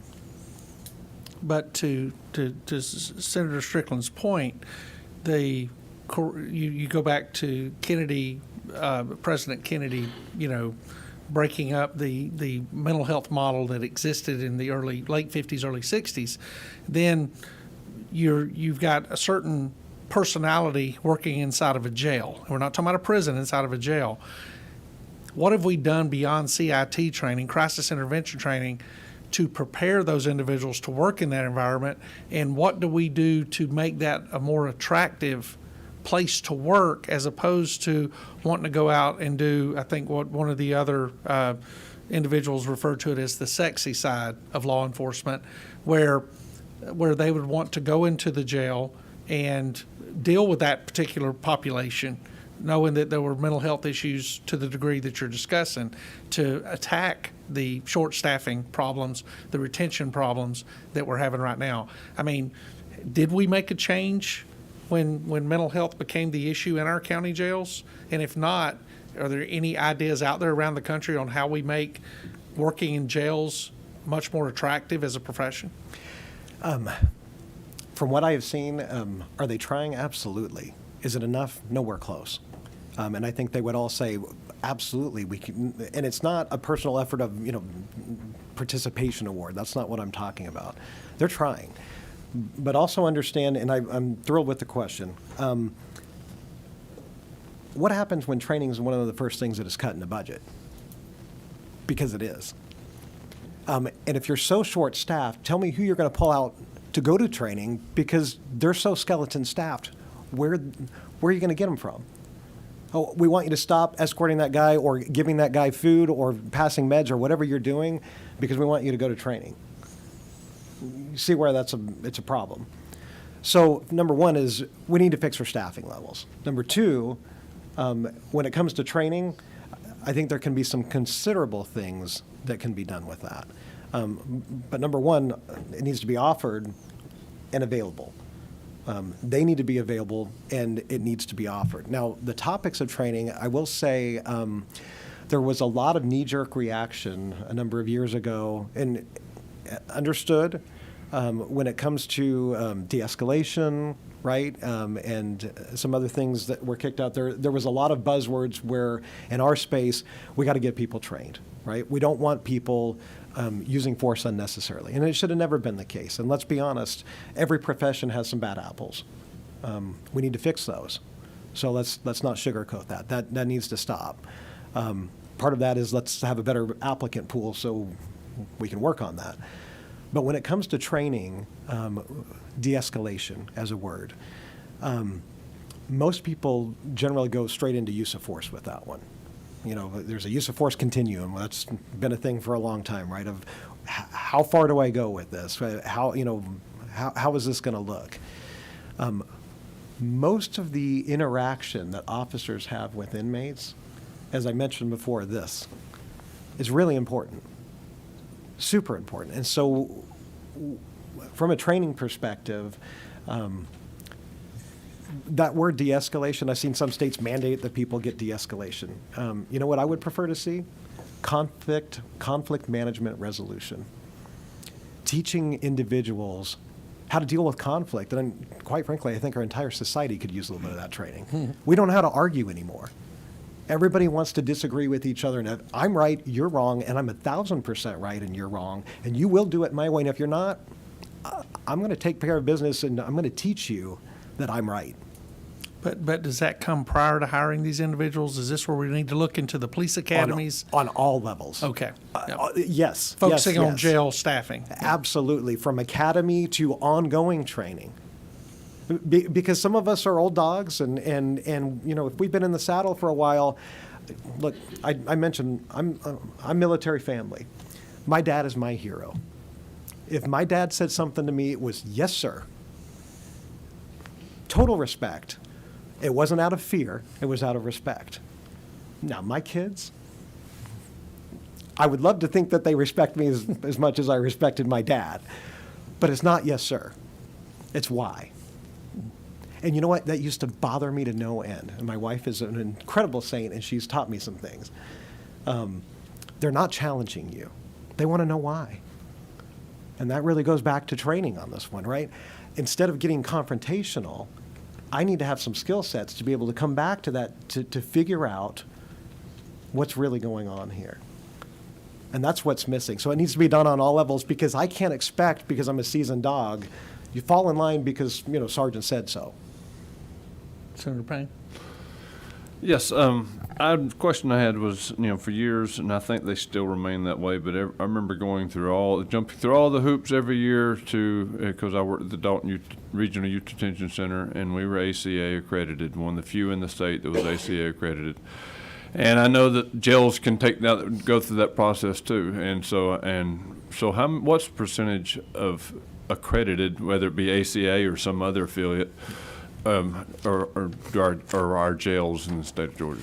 Great question. So for those that maybe aren't familiar with accreditation, should I briefly describe that a little bit? Okay. So when it comes to training, we're talking about certification. That's for officers. When it comes to a facility, there are some agencies that voluntarily pursue something called accreditation. Now, you have an accreditation, hospitals can be accredited, schools can be accredited to certain things. So there's a governing bodies out there that work in our space and corrections, and there's a couple out there that are recognized. You mentioned ACA is one of them, National Commission on Correctional Healthcare, NCCHC is another one. They do medical. Our organization, NIJO, has one as well. So there's some options out there. Now, as far as what accreditation is, and I think this one's it's a great question, but I want to be really clear with it, because I don't want anybody to misunderstand. I'm a fan of accreditation based on whatever the standards or guidelines are, so long as they are a benefit to the agency that is pursuing it. Now, what I mean by that is, just simply because you are accredited does not protect you from liability. In fact, Bell v. Wolfish, Rhodes v. Chapman, I can give you a couple other Supreme Court cases where the courts have said that these goals and objectives that this organization has promulgated, and they were actually using accreditation as their defense in lawsuits with their prisons. They said, while they might be instructive in some cases and relevant, they simply do not establish constitutional minima. And they said merely they rather reflect that person's opinion or that organization's goals and objectives. So what the courts are really saying is, look, that's great. If you want to pursue accreditation, good for you. But the most important thing is that you need to follow the law. You need to know the law. So if your standards with accreditation are based on what the law requires, then that accreditation is going to be defensible and solid, and you're going to have good policies, you're going to have good procedures, your training is going to be up to snuff. What I love about accreditation is that it can provide an agency a template to make sure that they're kind of doing the things that are important for them to do. And you also have to have documentation to show that you're doing it. And I think the Georgia Sheriff Association has built an accreditation program for jails inside of Georgia. But one thing I think we continue to need to be cautious of is that we don't mix our apples and oranges, and that corrections accreditation would be different than jail accreditation. Is that not true? ACA developed core standards back in 2008 that are nationally driven, and I actually, I'm glad you brought that up. Those core standards were nationwide across the country, and while that sounds really good, I would caution you on this point. A one-size-fits-all does not fit all. One thing I've learned just being here in Georgia, and I know it's to be true, you're not California, and I don't know if you want to be California. I can answer that question. Go ahead. Well, and I'm not saying that as a knock on California. I'm saying you are subject to going back to case law and those standards and whatever you're measuring by. In the state of Georgia, what I need to care about as a jail administrator is Georgia state statutes and codes. I need to care about the 11th Circuit Court of Appeals, not the 9th. I need to care about federal acts and constitutional and all of that. So whatever set of standards you're going to utilize to measure a facility, all I would simply advise is please, please, please, based on what the law requires. Your laws. not something that is just buckshot for anybody and everybody out there across the country. I've just found that this terminology, best practices, is not always best. So, we'll follow. So if there's no necessary of accreditation, what's the oversight to make sure that jails are meeting a high standard of expectation? Yeah, you can go around. Okay, this might lead back to what Senator Strickland asked earlier about, what about our state and how is it a little different? Every state, from an oversight standpoint, operates a little bit differently with that. And really that comes down to what exists from statutory laws, right, and regulations. I'll tell you, in some states, they have the DOC inspecting the jail. That one always baffles me. I'm like, how does the DOC know what to inspect for if jails are not prisons? And we understand that. A number of states have adopted that, and they've had a lot of issues with it. Others, we've seen that the sheriff's offices or the Sheriff's Association has been more involved and engaged in that process. I've seen some peer reviews that have worked really well. I've actually helped establish a lot of those in different states. They're all different. I can tell you probably easier the ones that don't work and what they're founded on than the ones that maybe do. But again, I would just say, make sure you have the right people in the room. If you're going to do audits and inspections for compliance, please make sure that you have the right people that are involved in that space. Sheriffs, jail administrators, because they're the ones that actually have to do that. And sometimes I've seen some overreaching legislation where, I'll give you an example. We have one state where the Department of Health is running the jail inspections. It's not working. Okay. How long is your slide presentation? Well, and it's not much. What I thought we've talked a lot about what happens in a jail. I just want to say something really quickly because we have 3 a minutes? children's tour in the jail. I mean, in the jail, the Capitol. It feels that way. It does some days. There is one slide that we are going to have to blur out because of the children in the Capitol. So, but I just want to. Wherever you want to start that, Why don't we'll be ready. let's go ahead. I just brought some in, and again, these aren't. I didn't pick the crazy ones for you. I could have done that, the shocker stuff, but this is just stuff that I would say happens in a lot of facilities. Let's go to the second one, if you don't mind.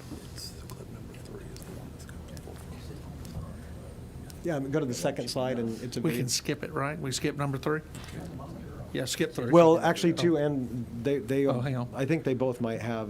Are you worried about? I was just saying, you said turn. Profanity or nudity for kids. Unfortunately. They're off? Yeah. Okay. Well, if the monitors are off, we should be okay. Okay. Yeah.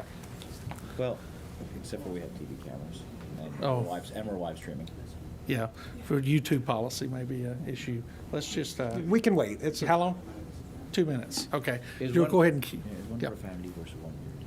Profanity's probably okay. Profanity's fine, nudity's not. Yeah. Well, and to your point, so it's it's the jail, unfortunately. And I mean, and to that, I agree with you 100%. It is what's exposed in our jails each and every day. And with all due respect to our friends in corrections, they are not exposed to the same thing because, like we said, and I think you said it, when an individual arrives at prison, they come with a bow. They have a package, their background's understood and all that. When someone comes into a county jail, it's an evolution. And so we see this chaotic Yeah. thing. So we'll give him a couple of minutes No, to you're good. do what Sam has to do, and if you'll go ahead with your well, testimony. and maybe a little bit of why I wanted to bring some of these out is just, I mean, sometimes pictures speak louder than words, and just to kind of get a visual and see that. Because if any of you have ever had a tour of a jail, I'm not saying you got the Disneyland package, but most jail administrators don't want to show you the rough part of the job. Just like if you were probably describing, what you do for a living for, to other people, you wouldn't show them the hard stuff. That's their garbage that they have to deal with on a day-out, day basis. So it's kind of just there, but everybody knows it. Bill Halsworth, when he was speaking with Georgia sheriffs, talked about classification briefly, and I just want to mention this because when we talk about deliberate indifference and duty to protect, there's Beyond staffing, there's two really other big issues that I hope that you'll be able to address as a committee and kind of look into. One is the physical facility of, the actual physical facility of the jail. I'm talking about bricks and mortar. And the other part, beyond staffing, is really inmate management, okay? So with physical facility, I'm just going to say this, they need attention. They really need attention. And if anybody thinks for a minute, I mean, that you build a jail and it's just going to sit there and look pretty and it's going to be okay in 20 years when every day you have somebody trying to break it, mess it up, destroy it, whatever, that's not realistic. They need maintenance. They need upkeep. So I just highly encourage you, look at that physical facility. Also from a lawsuit standpoint, I can't count how many questions and even lawsuits that I've been involved with that are ADA related. Why? Because the facilities were built way before ADA was a thing. You know, then you get into lighting and you get into, you know, the floors and you slip and falls and all these other things that you can deal with. So, you know, the sheriff doesn't have the budget to fix all of that. There's a couple videos that I had here where you have to have somebody who's escorted out of a cell. Now, typical procedure on that would be is they have these what we call, there's different terminology, slang, but beam ports or cuff ports where an inmate will put their hands behind their back and stick them through this little kind of a window thing. It's also where you can pass trays and you can do other things like that. It's a great invention that exists. Problem is, most of them don't work. So what happens when you have somebody who's dangerous or mentally ill or whatever else, and you're trying to extract them from something? Now you have to physically go in and get them without them being restrained, and that happens all the time. The second part on that one is, as I go back, getting away from facilities, or well, let me jump back in. We've also done ourselves I'm going to say disservice in jails. So I'm not trying to throw anybody under the bus, but I've just seen this a lot. Another reference on a TV show. You all saw the movie MacGyver, you know what I'm talking about? I don't know of another profession that knows how to MacGyver things as well as jails. If you give a jail guy some duct tape, they're going to figure out a way how to make that thing work because they don't have a lot of faith that it's ever going to get fixed. So they're going to have to do something to make it work. And I've seen the most creative, amazing ways just to keep things together, which is really sad. I'll also say this, technology is not a replacement for staffing. I'll show you a picture up on here, a little bit of a control room, and you're going to be like, how in the world do they do this? Okay, and we're ready whenever. Okay, go ahead. We've already Okay, talked about I want to say this, we're going to stop the live streaming while we do this because we're unable to blur some of the stuff out. Anybody that's uncomfortable with profanity, full frontal nudity, or anything that may encompass any of those characteristics, please go ahead and leave now. Okay. This is in a holding cell in a nearby state, and I got permission to show all of these, so here you go.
They had him for well over 2 weeks.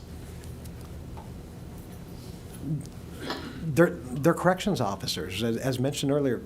What do you expect them to do with that individual? They're waiting for beds. The beds are full. They have nowhere to take them, nowhere to go. It's awful. They gave him clothes. They try to give him showers. They give him food. They give him everything that they could possibly give him. He shouldn't be in there. We have inmates with a 5-year-old mentality, and some of it is drug use. I mean, there's all kinds of things. But a 5-year-old mentality where if I could give them a crayon, they might be okay for a while. Now, normally you would never bring crayons into a facility for a lot of reasons, but all the guy wants to do is color. It's a mess. And no, we're not going to probably fix that sitting around a room, but I think if there's anything that I would hope that eventually we can figure out is why do we have a population that is so horribly served? Jails are not mental institutions. They're not, but they become the de facto one. The next one I'm going to show you, so we've been talking a little bit about mentally ill, and it's a huge part of our population, but this ties right into it. We also, again, deliberate indifference, duty to protect. We have to protect themselves from others and themselves, and things like this are commonplace.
To know they were waiting for a team to come in to help extract him to take care of himself. He's not in a good place, obviously. Now, a lot of people would look at that and go, are you really going to let him swallow something, right? What are you going to do with that? These are split-second decisions. It's really easy to armchair quarterback this thing and look, oh, they could have done this, they could have done that. Well, how many staff do they have on, right? What do you know about this individual? He'd been booked in a lot of times. Had he acted like that when he wasn't taking his meds? And it's interesting, his family would say the best care he ever got was in the jail.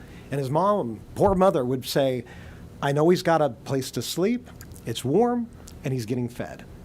It's the first time I haven't worried about him in a long time. So when we start talking about suicide, these are all things that every officer has to deal with all of the time. And in dealing with that, classification becomes a huge issue. Where are we going to put him? How are we going to house him? Where is he going to go with? What's the best place that he could possibly be? That ties back into the physical facility. You talk to any any person out there that's running a jail, do they have the right space to put the right people to keep separate those that need to be kept separate? Because you can't just put everybody together that wants to be. What would happen if you put that guy with general population, as we term it? What would happen? Let me show you another one and say, what would happen? This is a perfect example. I got this off the media, but it's a perfect How do you one. wish to plead to the second count of murder in the second degree? Guilty? Yes, sir. And doing so freely and voluntarily? Yes. Doing so because you are guilty? Yes, sir. All right. Did you? The reason I killed him was because he was a child molester. But you did in fact kill him. Oh, sure. And you intended to. Oh, sure, yes. Well, if it's all right, I'd like to tell you where it started. Go ahead. All right, well, he was my bunkie, and I had found out that he was in prison for child molestation, really bad case. So that night he was trying to justify why he did it, and I just told him to be quiet, and he would have to leave in the morning to find a new cell. But he continued to talk about it and try to justify it, so he was a little bit bigger than me, so I got down and I hit him in his face a few times, and when he fell, I wrapped a cord around his neck and I took his life.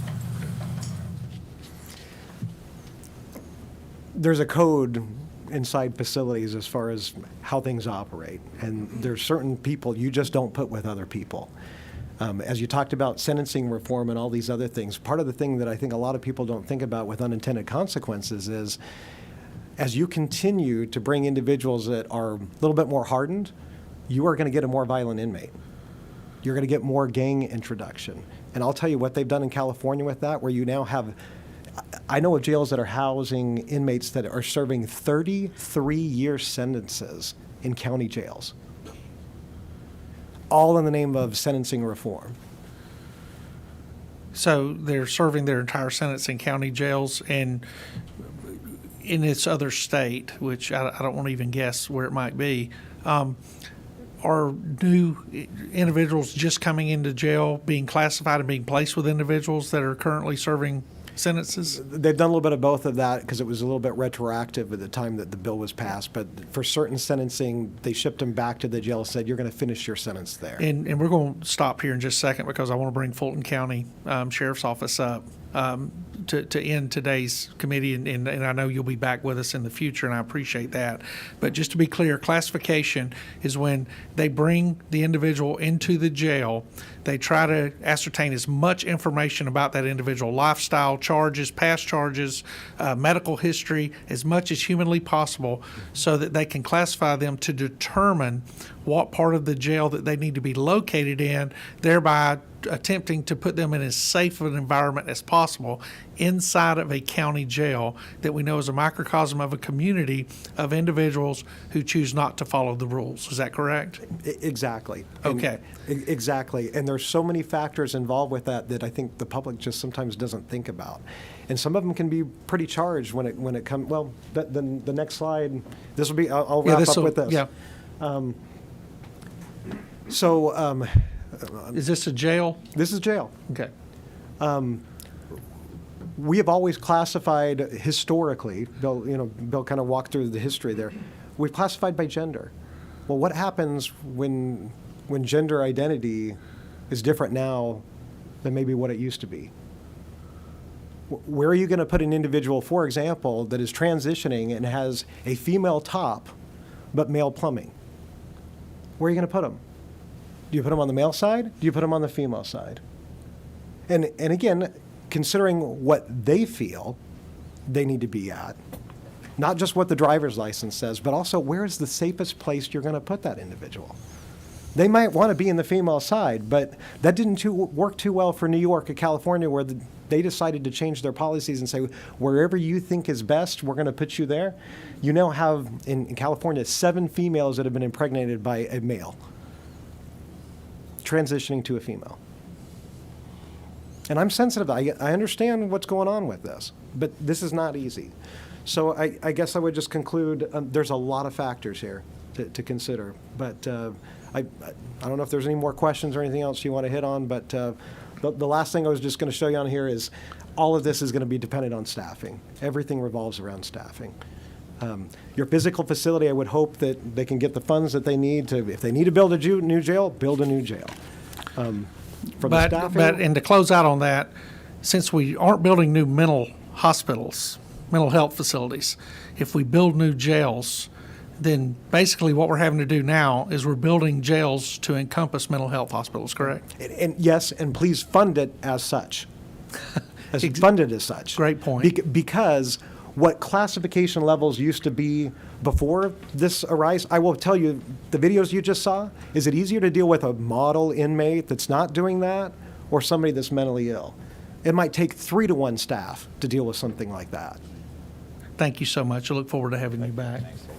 Okay. Now I'd like to invite our friends from Fulton County up.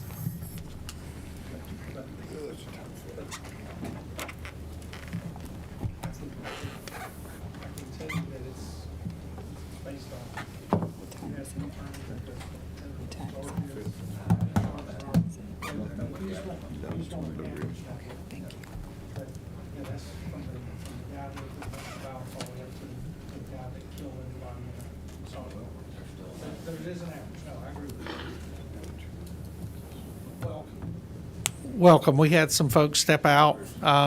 They'll be right back in. I don't take enough breaks. Who's going to be doing the primary, 1, 2, and 3? Okay, yeah. And I think we've spoken several times, and I appreciate y'all's professionalism.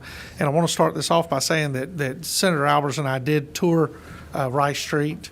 And it was funny, somebody asked me afterwards, they said, what'd you think about the Fulton County Jail? This was somebody outside of the facility. And I gave them the response I always gave because, like I said, as a young law enforcement officer, I grew up inside of a jail. I said it's very ugly and very clean. It's exactly what I expected it to look like. You know, it's I don't know who chooses paint colors. It's low bid, I'm sure.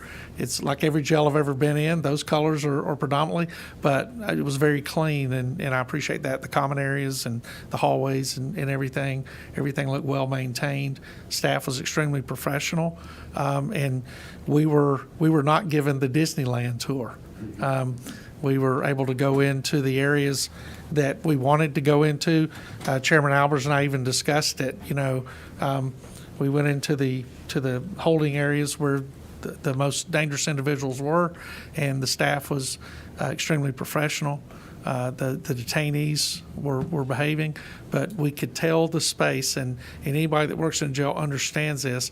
We could identify easily the spaces that the staff were responsible for, and the spaces that the detainees were responsible for, their self-care and cleaning up their personal areas. There was a very distinct difference in those two areas, and we appreciate the professionalism and the open opportunity. There was no setups, and I greatly appreciate that a lot. And with that, ma'am, the floor is yours. Thank you, Senator. Good morning, Senators. My name is Amelia Joyner, and I'm Chief Counsel to Sheriff Patrick Labatt of the Fulton County Sheriff's Office. I'm joined today by our Chief Deputy, Antonio Johnson, our Chief of Staff, Michael Schultz, and our Interim Chief Jailer, Curtis Clark. On behalf of Sheriff Labatt and the men and women of the Fulton County Sheriff's Office, I thank you for the opportunity to appear before you to talk generally about the Fulton County Jail, to talk generally about the Fulton County Sheriff's Office and specifically about the Fulton County Jail.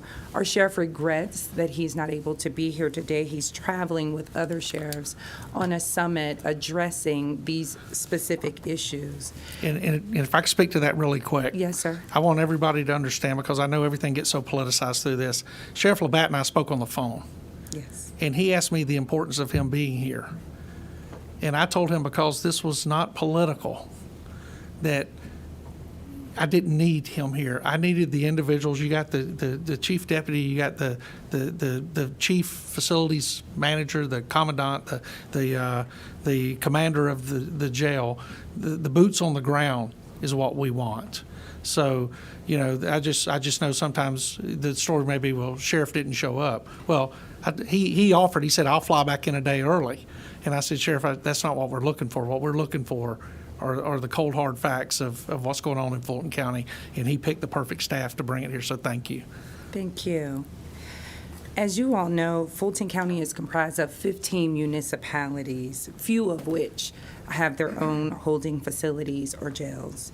Generally speaking, therefore, the Fulton County Sheriff is responsible for housing detainees from all of those municipalities, as well as detainees from schools, universities, MARTA police, state and federal law enforcement agencies. They all pour in to the Fulton County Jail. As a result of this pouring into the Fulton County Jail, we are one of the largest in the Southeast United States. Our jail is comprised generally of 5 different facilities.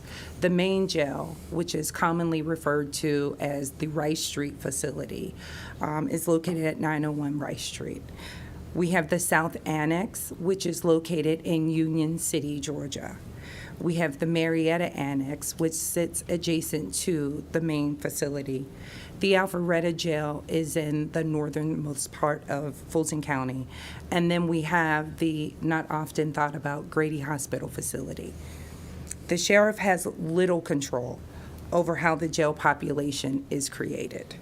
Our jail is populated by individuals, the majority of which are arrested by law enforcement agencies other than the Fulton County Sheriff's Office. For example, 51% of our detainees come from the Atlanta Police Department arrests. Law enforcement agencies arrest these individuals. Prosecutors and criminal defense lawyers try those individuals' cases. Judges move and schedule the cases through the court system, but it's the county sheriffs, every last one of them, who are in the position of dealing with the inmate population until such time as each and every case moves throughout the criminal justice system. The sheer size of the Fulton County Jail operation presents us with an awe-inspiring realization. The Fulton County Jail is its own city. It is not a mere building or set of buildings. Rather, as Senator said, it is a microcosm of the community. It's what our community looks like. Each of the nearly 3,000 detainees that we have in our custody has his or her own personality, stresses, court cases, family, loved ones, medical and mental health needs, educational requirements and limitations, and sadly, many have their own criminal affiliations or gang affiliations. The Fulton County Jail is also a city that never, ever sleeps. The doors are open 24 hours a day, 7 days a week, 365 days per year. Running a facility of this size is a Herculean task or set of tasks that requires both our people and funding. Before I get into the specifics, as Senator Robertson has asked us to do, I first want to tell you what the capacities look like in the Fulton County Jail system. The operational capacity of each of our facility differs. The capacity is impacted both by staffing levels at the jails and also the specific building in questions. For instance, the main jail, our Rice Street facility, has an optimal operational capacity of 2,254. However, currently, as we sit here today, we have 308 beds that are inoperable because of building deterioration. That leaves us with an operational capacity of only 1,875. Yesterday's population was 1,928 at the main jail only. Yes, Senator. Ms. Amelia, if I could, don't mean to interrupt your flow. Yes. My understanding, I want to make sure it's accurate, is when the building was first opened, I believe in the late 80s, it was actually built to house 1,100 inmates. That's correct, 1,125. Right, and then they double bunked each one of those cells, right, to basically make 1,100 to 2,200, although the cells themselves were made for one individual, not two. That is So correct. when you're talking about your numbers, we're really already at 200% of the capacity Yes, sir. to begin with. Okay, Yes, thank you sir. so much. Actually, our total capacity or our total population as of yesterday, last night, was 2,915 total. That's in all facilities. Okay, thank you. So it's almost triple where we should be. Thank you. We're severely overcrowded, as you pointed out. Because of our overpopulation, the Sheriff's Office routinely reaches out to other agencies and entities in order to transfer inmates to those locations. We commonly refer to it as outsourcing. In February of 2023, Sheriff Labatt reached out to every single sheriff in the state of Georgia, asking them for all bed space that they had available, even if it was just one bed. From his request, we were able to enter into outsourcing agreements with additional counties and with the city of Atlanta, but we are constrained by their limitations. We're constrained by their staffing levels. In other words, they may have bed space, but they have no staff to take on even one of our detainees. Fortunately, a number of our partners were able to answer the call. Currently, we have outsourcing arrangements with Cobb County, Forsyth County, Oconee County, and the city of Atlanta. Each of these entities have partnered with Sheriff Labatt and our agency to assist us, really, in relieving the stress of the overcrowding. Now, earlier I referenced that our reality is that the jail system cannot work without the men and women in this agency. Our agency has an authorized strength of 1,017 members. What that means is the county who funds us says that we need 1,017 members. Currently, we have a staff of 889.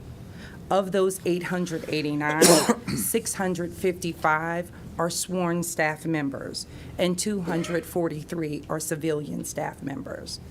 Of those numbers, we have 386 sworn staff members assigned to work in the Fulton County Jail System, and 106 civilians work in the Fulton County Jail Systems. Unfortunately, we have 21 employees who are out for medical leave, either workers' compensation or some other need, so the number goes down. Coming out of COVID, like every law enforcement agency and correctional facility across the country, we continued to struggle with severe staff challenges. In fact, at the end of 2022, our attrition rate was 36.3%. In January of 2021, Sheriff Labatt took office. And when he took office, he immediately sought to improve our recruitment and retention efforts. Some of the things that he did was he immediately sought to increase the salaries for all of our sworn staff members. Although we are the lowest paid in law enforcement, our team is the highest in the state for correctional officers. Our deputies' starting salary is $60,000. Our detention officers' starting salary is $54,000. We have a $10,500 sign-on bonus in order to encourage people to come to our agency. We have a comprehensive medical, dental, vision, and retirement plans. The sheriff has sought and had achieved double time for overtime worked in the jail environment. Now, unfortunately, that has since been rescinded as recent as yesterday by our Board of Commissioners. The sheriff has also entered into a contract with a staffing company, and we have 42 individuals who come in to man the towers on the housing units. That helps alleviate the stresses of being short-staffed with officers and deputies. With respect to funding, the Sheriff's Office budget is set by Fulton County and its Board of Commissioners. The Sheriff's Office is generally underfunded, and sometimes obtaining funding can be contentious. Like the sheriff has little control over who comes to the jail, he has little to no control over the amount of funding established for our operations.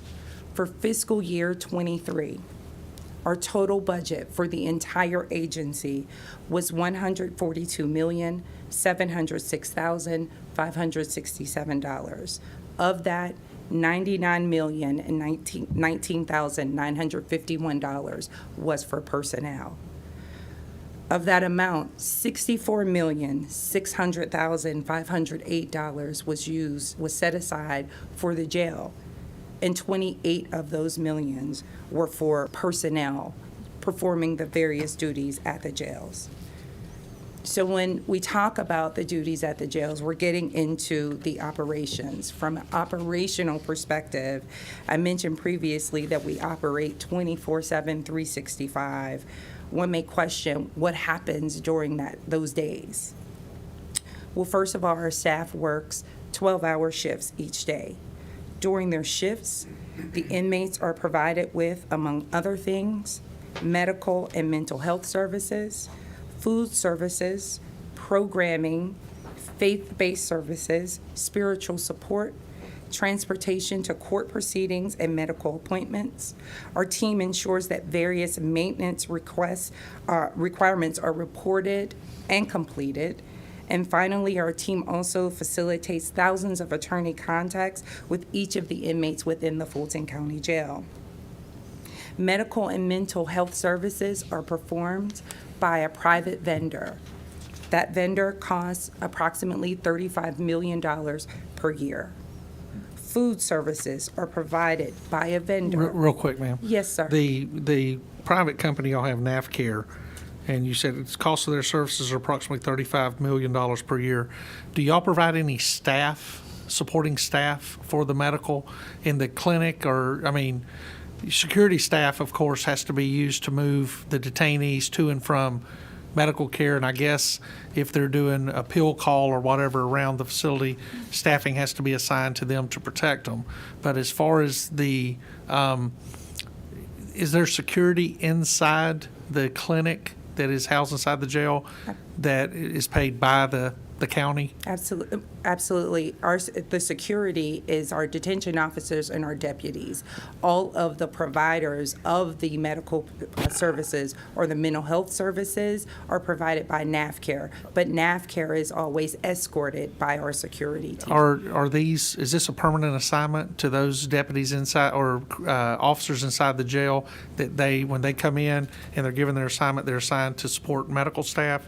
So they're not like pulled from other areas at different times? So there are two different ways that it happens. First, the officers at the start of the day, they're assigned to specific floors. Some are responsible to be just on a floor.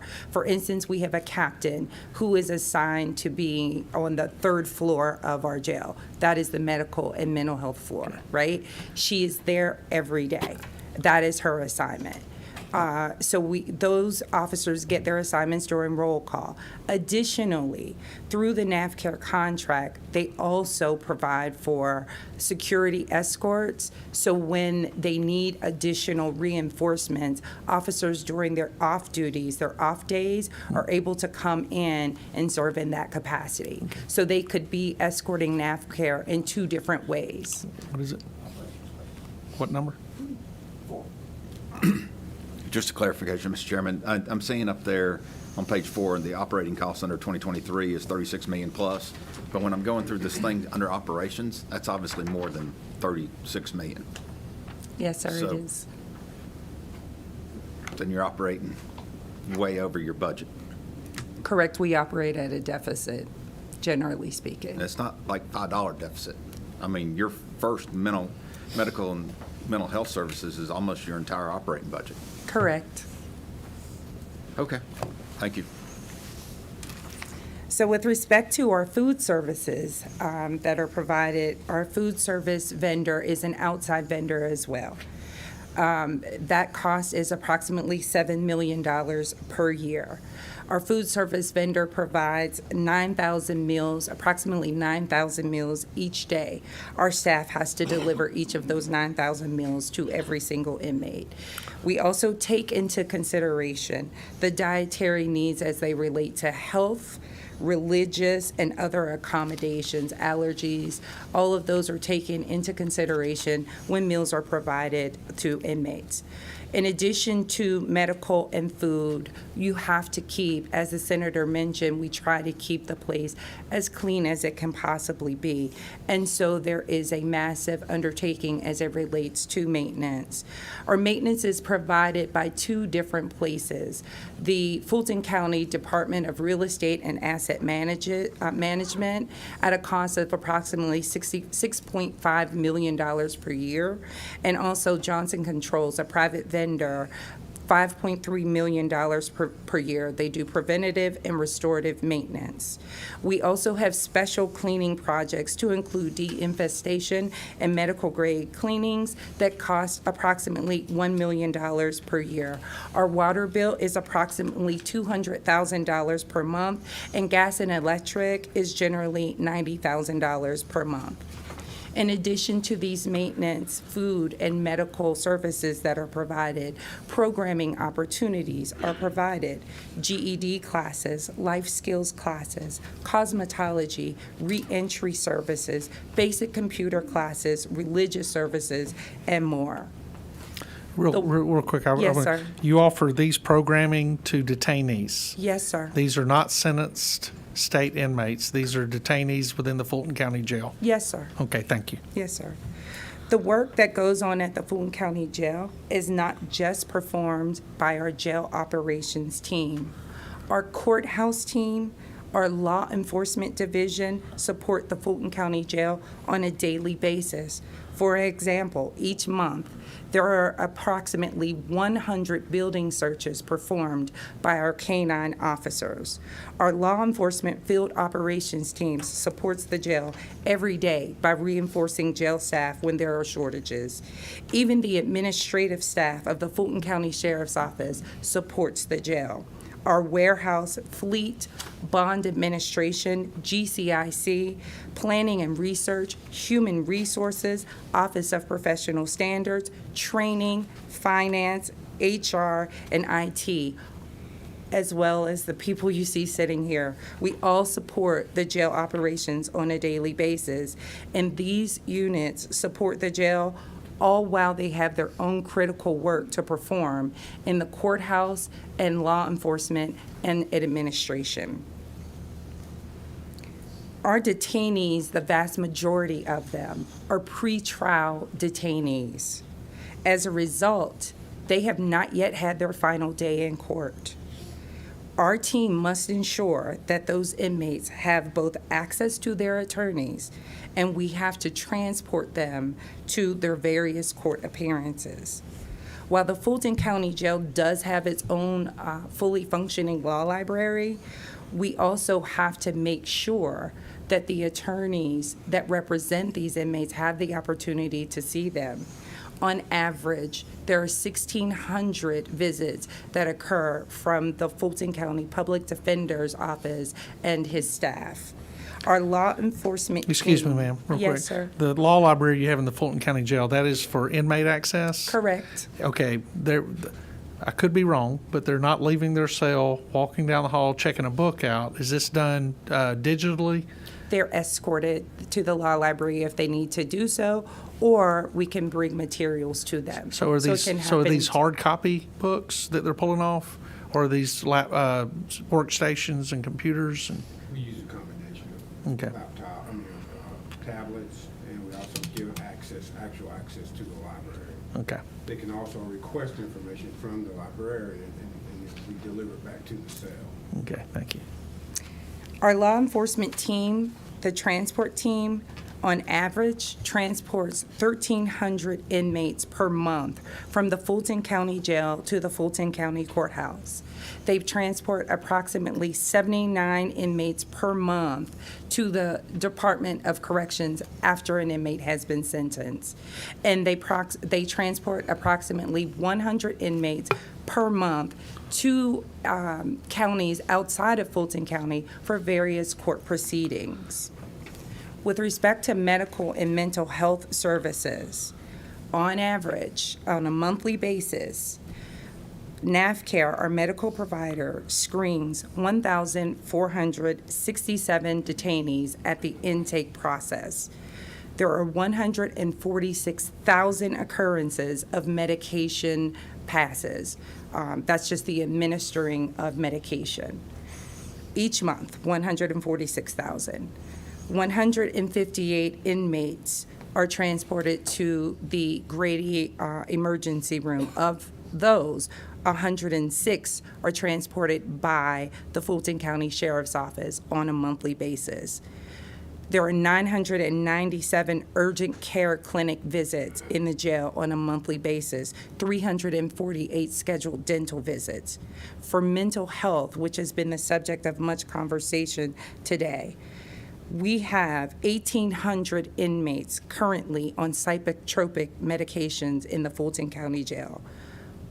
Of the 1,278 inmates are on some other type of mental health medication less than a psychotropic medication.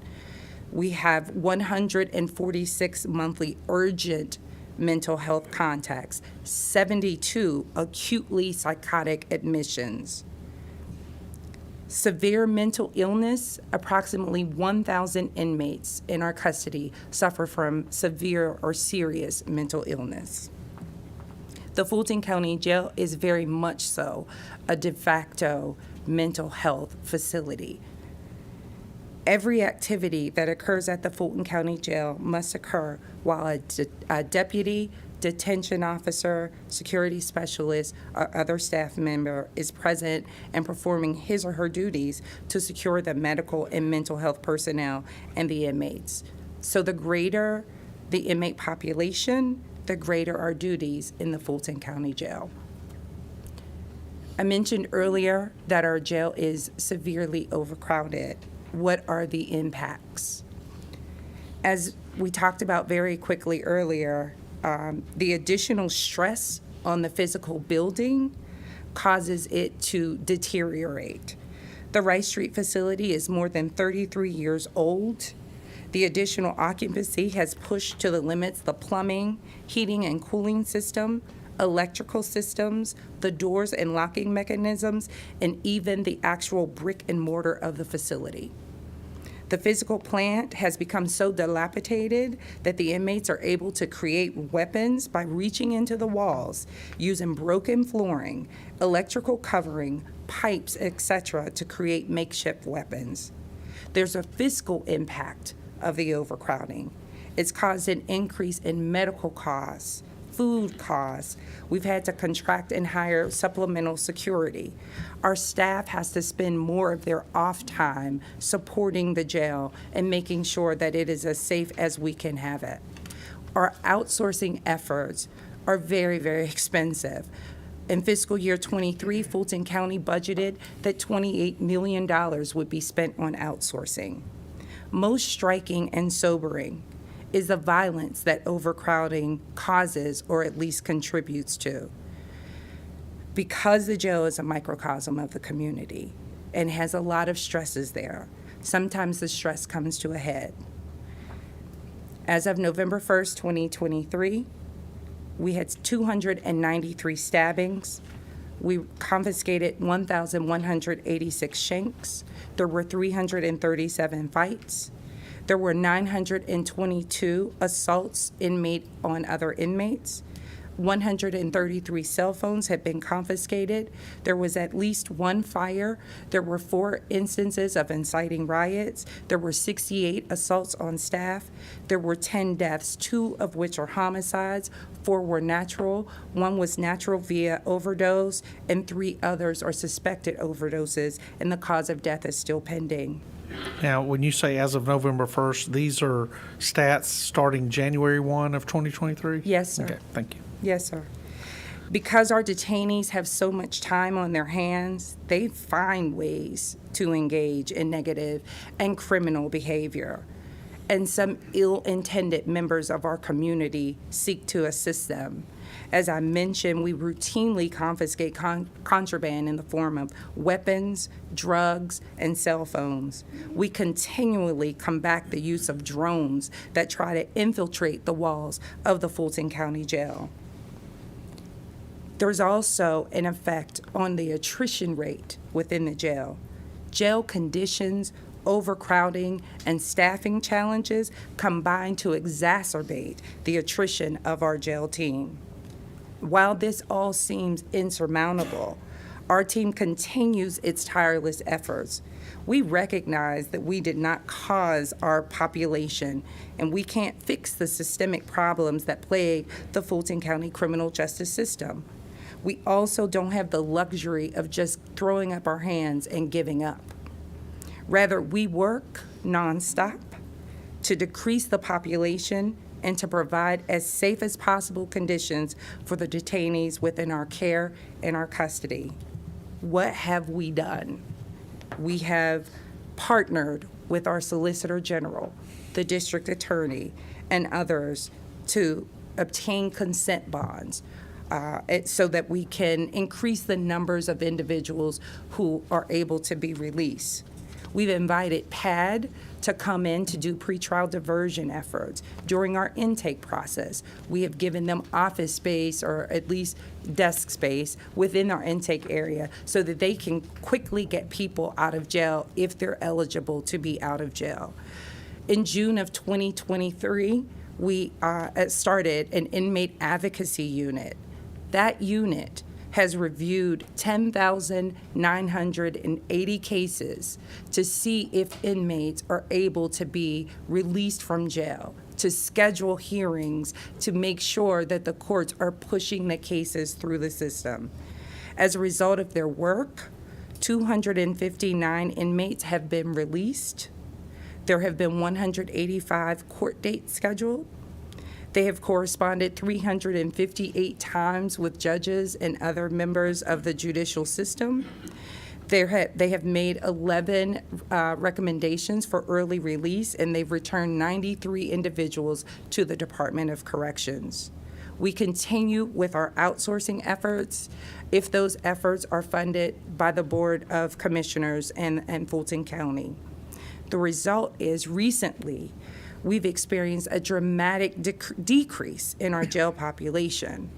Our population has declined from a high of roughly 3,700 inmates to 2,915 as of yesterday. Today it's slightly lower. This decrease in population has allowed us to address the nearly 600 inmates who were sleeping on portable sleeping devices, commonly referred to as sleeping on the floor. That number has decreased from 600 to a mere 13 inmates are now on portable sleeping devices. And I want to be clear now, how many inmates are sleeping on the floor? 13. 13. Actually, Because Senator, the sleeping device you're talking about looks like a small plastic boat, if you will. Correct. And it's turned upside down. It's got handles that you can grab on Correct. either side, which lifts the inmate approximately 6 inches off the floor. It's more of a legless cot, if you will. Correct. And so you can lay a Correct. mattress on top, blanket, and all of that. Correct. So in the entire facility now, you have 13 that would actually be considered sleeping on concrete. Yes, Correct? sir. Okay, thank you. Yes, sir. I would say that there are no inmates sleeping on the floor. There are 13 sleeping on portable sleeping devices. Oh, okay. I see what Yes, you're saying. sir. Okay. So I just wanted to make sure that when you talk about sleeping on the floor, you're talking about the portable sleeping device. Yes, sir. Okay, so nobody's on the floor. No one. Okay, perfect. Ever. Perfect. No one Great. has ever been on the floor. Yeah, well, and we use these. I remember when the tractor trailers started showing up with them. Very lightweight, efficient. The only issue was floor space, where you had to find a place to put them, where they would be in the day room and other areas were the only concerns that we had with them. But I just wanted to be clear that no inmate is sleeping on concrete. Ever. Okay, Never. thank you. Excuse me, no detainee is sleeping on concrete. Yes, sir, Thank you. that's correct. I realize that people suggest that the Fulton County Jail, there are many people that should not be in the Fulton County Jail, and maybe they shouldn't even be arrested. Perhaps. But what I would say to those individuals is that as of yesterday, there are very, very few people who are in our custody who should not be there. For instance, on yesterday, we had 453 inmates charged with murder. We had 1,016 people in our custody charged with aggravated assault. And senators, as of yesterday, only 114 people were charged with misdemeanor offenses. Indeed, the Fulton County Jail can be a very dangerous place. We house entirely too many individuals who are dangerous. The strain on both the physical plant and the Fulton County Sheriff's Office team should not be overlooked. We therefore welcome any suggestions, any input, any advice and we welcome the partnership with this body such that we can continue to improve our operations and the care for the inmates in our custody. Thank you, ma'am. Senator Dugan? Two things, one a statement and a question. And you just said it about, you're an executive branch of government. Judicial branch is the one who determines whether they should be there. You're just holding the ones that a judicial branch have sent to your responsibility while it goes through the process. Yes, sir. So I know that what you meant, but what it sounded like was y'all were determining whether they should be there or not, and that's a different branch of government. The second thing is, and I know there's all kinds of variables with it. I want to know what the average length of time somebody is in the Fulton County Jail. I don't want to know, well, some of them are this one and some of them are this one. I want to know what the average time is. So it depends on who you ask. But the last time I evaluated that number, or asked for that number to be evaluated, the number was approximately 268 days. 268 days. Yes, sir. What's that other person going to tell me? They may say 117.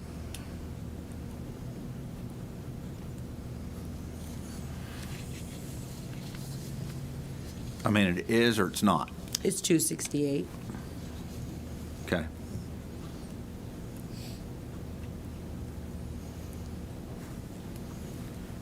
Thank you. Senator Albers?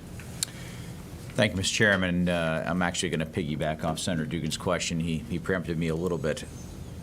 What is the target of the time you'd likely want them to spend in your jail if all the processes before and after you around you are working in the most efficient manner? Is that, what would that day look like? Would it be closer to 30 days or 60 days?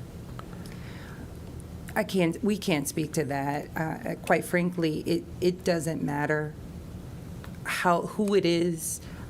We certainly want these cases to be processed quickly and expeditiously, but it doesn't matter if the person is there day one or day 1,000. We just have to provide care for them. No. And so I can't tell you the target date. That question is better addressed to either the prosecution or the courts. And I appreciate your response, and I understand what your perspective is. Chairman Robertson and I have done some research and been given some materials that show that should be average about 30 days. So knowing that it's 268, where obviously the folks that are in your jail today, based on a lot of factors, well, we're missing that by a factor of, 9 almost? That's pretty significant, and I think as we continue to delve deeper into that, we as a committee ought to know that the target nationally and in some areas that may have their full system, right, working better, they're closer to that number of 30, and we're at 268. So it's a great benchmark. And then the next question, if you could wave the magic wand, right, that you think could solve all the problems that you can be responsible for, can you give us kind of a, maybe, I don't want to put you on the spot to have a full plan, but what would those top 3 to 5 things be that you think could help solve the things you could control right away? 3 things. We need a new building. Okay. Fast. The second is we need a lot more staff. And third, we need to be properly funded. I also would like to. Doesn't number 3 solve number 1 and number 2? In theory. Okay, thank you. Yeah, and I'm glad you brought that up, Mr. Chairman. I think in theory that's right. The challenge with staffing right now is we just can't find people that want to work, right? We're having that problem, by the way, across the spectrum of pretty much every single industry that we're looking at. We have workforce shortages, yours being one of the most challenging and difficult. And I think from both my perspective and most people on this committee would say is, well, there's a lot of important priorities, but without keeping our public safe, none of the rest of them matter. So thank you. Actually, and also, I've just been passed the updated number for the average length of stay for the detainees. It is increased from 268 to 295 days. So almost 10 times what the targeted would be for 30 days. So thank you. Yes, sir. And I want to be clear on this too now. And I know you're an attorney, so I hope I don't sound too elementary on this. But when we're looking at average time in the jail, and we say John Smith comes into jail for domestic violence, which is a misdemeanor, but which is a very serious misdemeanor. Correct. And we're looking at him being out of the home, and based on history and all this, looking at 30 days may seem reasonable if we can get everything into place, if he can bond out, if he's allowed to bond out based on the circumstances, and get him back out in 30 days. But if John Smith comes in on a murder charge, no one in some case where there is no bond on that particular incident is going to get out of jail in 30 days. In some of those situations, based on the criminal justice system, due process, based on his or her attorney, based on the backlog in the prosecutor's office, based on the docket weight in the court system, I think we held someone in jail for, it was a capital case. I think Richard Elliott may have covered it, but it was 4 years before we could get this person to trial with all the pieces falling into place. Correct. There were no really big things. So when we do start factoring in, as Senator Dugan did, I can appreciate the wanting to know an average, but again, it is a strange basket of fruit that we're trying to average out here, because a lot of these cases, even some of the felony cases, what people lose is you got these murders, 453 murders. That's high. And then you say we got 1,016 ag assaults. Yes. In most states, an ag assault is identified as an attempted murder. Correct. So there is not a huge distance between murder in killing somebody and trying to kill somebody. It's just success and failure are the only differentiation in that. So I just want to be clear with that when we start looking at the number of days, because Senator Albers is spot on the vast majority of these cases. 30 days is a great window if everything hits the way it should. But we are always going to have those outliers, the murders, the ag assaults, that depend on the court system, the prosecutor's office, and witness cooperation and everything else. Yes, sir. And also, there is a mental health component even with that. So, for instance, we currently have approximately 65 individuals in our custody who may have some competency issues. Until those competency issues are resolved, they cannot have their day in court. So, for instance, we just had, I believe it was last month, an individual whose case went through trial. He had been in our custody for 10 years. There were competency restoration issues. And I appreciate that, and that was part of the information that I received about the 10 years, and I appreciate that. My concern with that is, and we've dealt with competency issues throughout the history of the criminal justice system. For cases that people, care to research, you can look at Lizzie Borden, and that was a that type of case, and come all the way to today. But it is really hard, and I want to preface this by saying you have no control over that. The sheriff's office does not participate in competency hearings other than getting the individual from the Fulton County Jail to wherever they're supposed to be. Yes, sir. Period. No competency situation should take 10 years. At some point, the court system has to make a determination whether that person is competent or not. And if they are not competent, then they have rights that have to be upheld to where they're placed in an institution until some point where they become competent enough, or they're let go. Correct. Or the court says, you know what? Randy is competent, so we're going to put him in the pipeline, and he's going to go to court, and due process is going to happen. And I just can't imagine a world, and I hope somebody brings it in and shows it to me and corrects me, but a world where it takes 10 years to determine the competency of an individual. Because one thing that gets left out of this is there's a victim in there somewhere. Correct. And that victim and their families, and the victim, of course, in most cases is no longer alive, but the loved ones and the family around that victim, they should not have to wait 10 years to get some form of justice, any more than that individual is held in custody for 10 years, because let's remember, that individual's not in prison. Correct. They are still awaiting their due process. And so 10 years, and when you factor 10 years into what Chairman Dugan's saying, we skew the numbers beyond, and so that's my concern with that. But listen, this has been very eye-opening, very enlightening. It adds icing onto the cake of our non-Disneyland tour that we took, and I really appreciate that. Are there any other? Yes. What mic are you on, ma'am? Yes, ma'am. Senator Howell. I wanted to go back to the kind of benchmark period of time, not to argue about timeline, but I did want to make one distinction. So I had heard it was closer to 60 days, but 30, 60, not fighting about that. But that was for unindicted, right? That is for the period of time. I think what your question is between they which should be indicted within 60 days. Correct. Okay. That Yeah. is correct. Yeah. And then it goes right back to what you were saying is then once you're indicted, and you just shared with us that you've got 1,140 cases of unindicted cases, but in fact they have been indicted on other charges, so they Correct. need to remain in custody. That is Right. correct. And again,